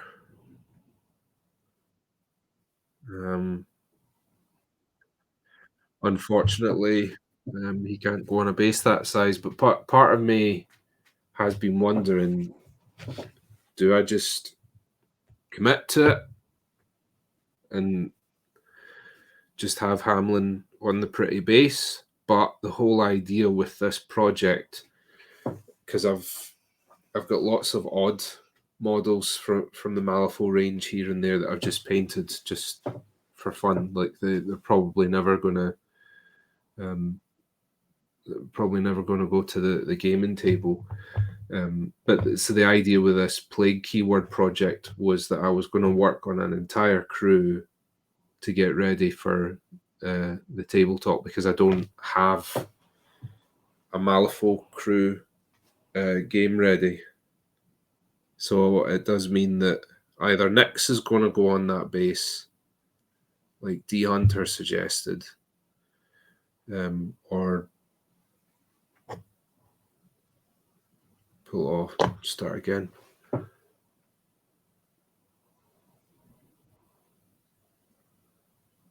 Yeah. So I think either Nyx will go on that base, or I'll just take that off. So yeah, I haven't made my mind up yet.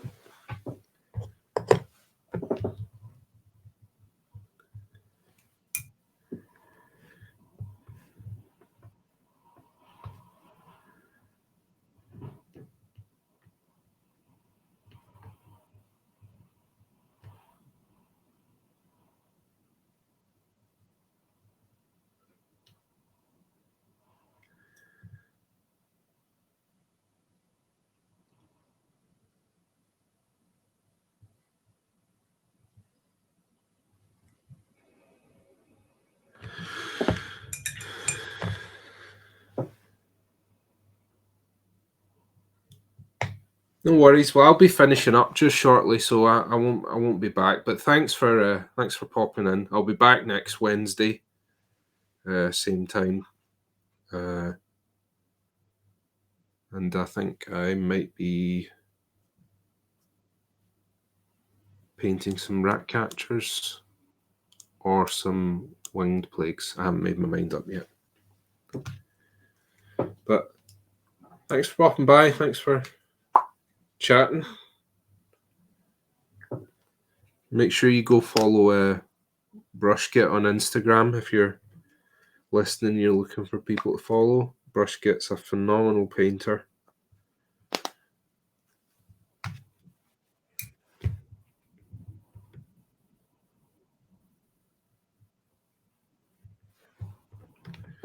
He's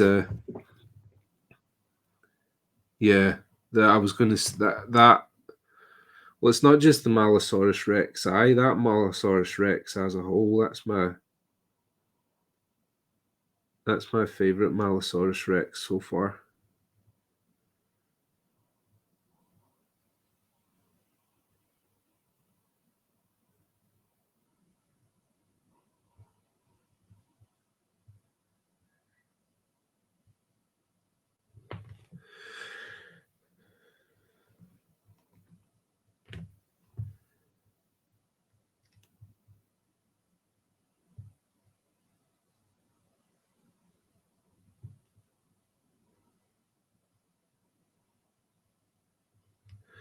So I'm just going in and I'm going to paint in some of the gold.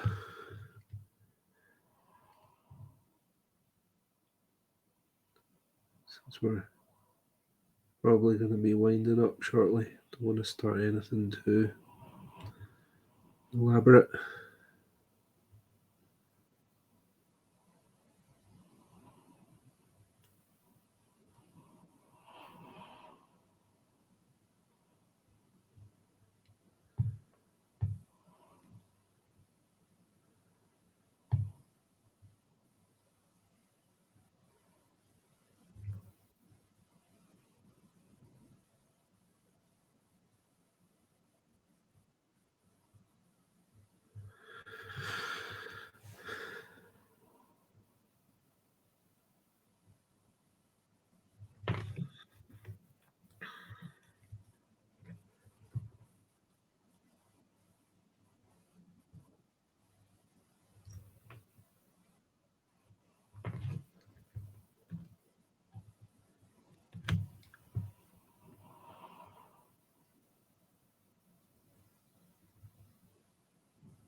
There is my handy dandy link tree. Thank you very much. That links to all of my socials, also my website, which I'm going to be, where I'm in the process of revamping. So, trying to get some of the Malifaux stuff that I've painted up on there.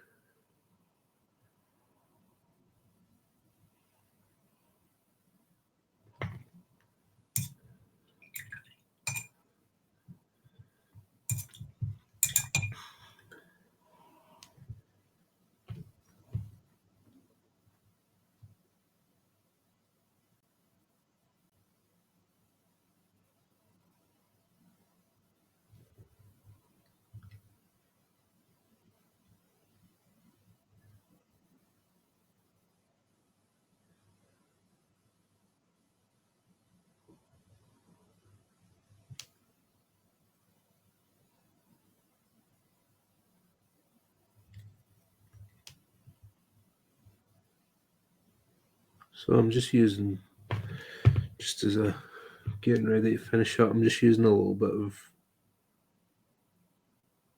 Rhinox hide as a base coat for the jewellery, which is going to be sort of goldy colour.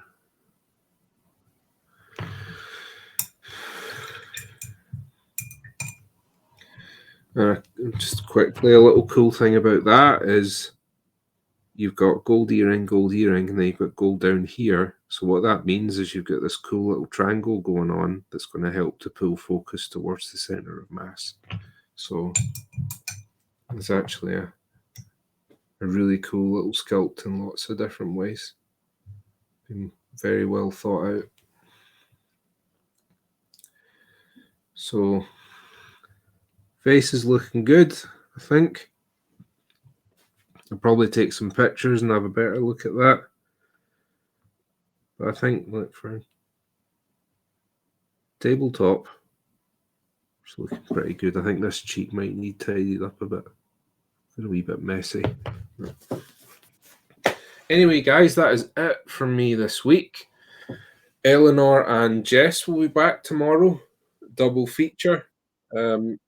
I believe it will be Eleanor first and then Jess. I'm not 100% sure. The Las Vegas opening is happening this weekend as well. So, as mentioned earlier, if you are in or around Vegas, maybe swing by and check that. Our very own Guslado is involved in running some stuff for that. Vagrant Song is also out in the wild very soon, so make sure you secure yourself a copy of that because it is very popular. Multiple print runs planned and everything. All right, guys. Thank you for joining me, and I will see you next week. Bye for now.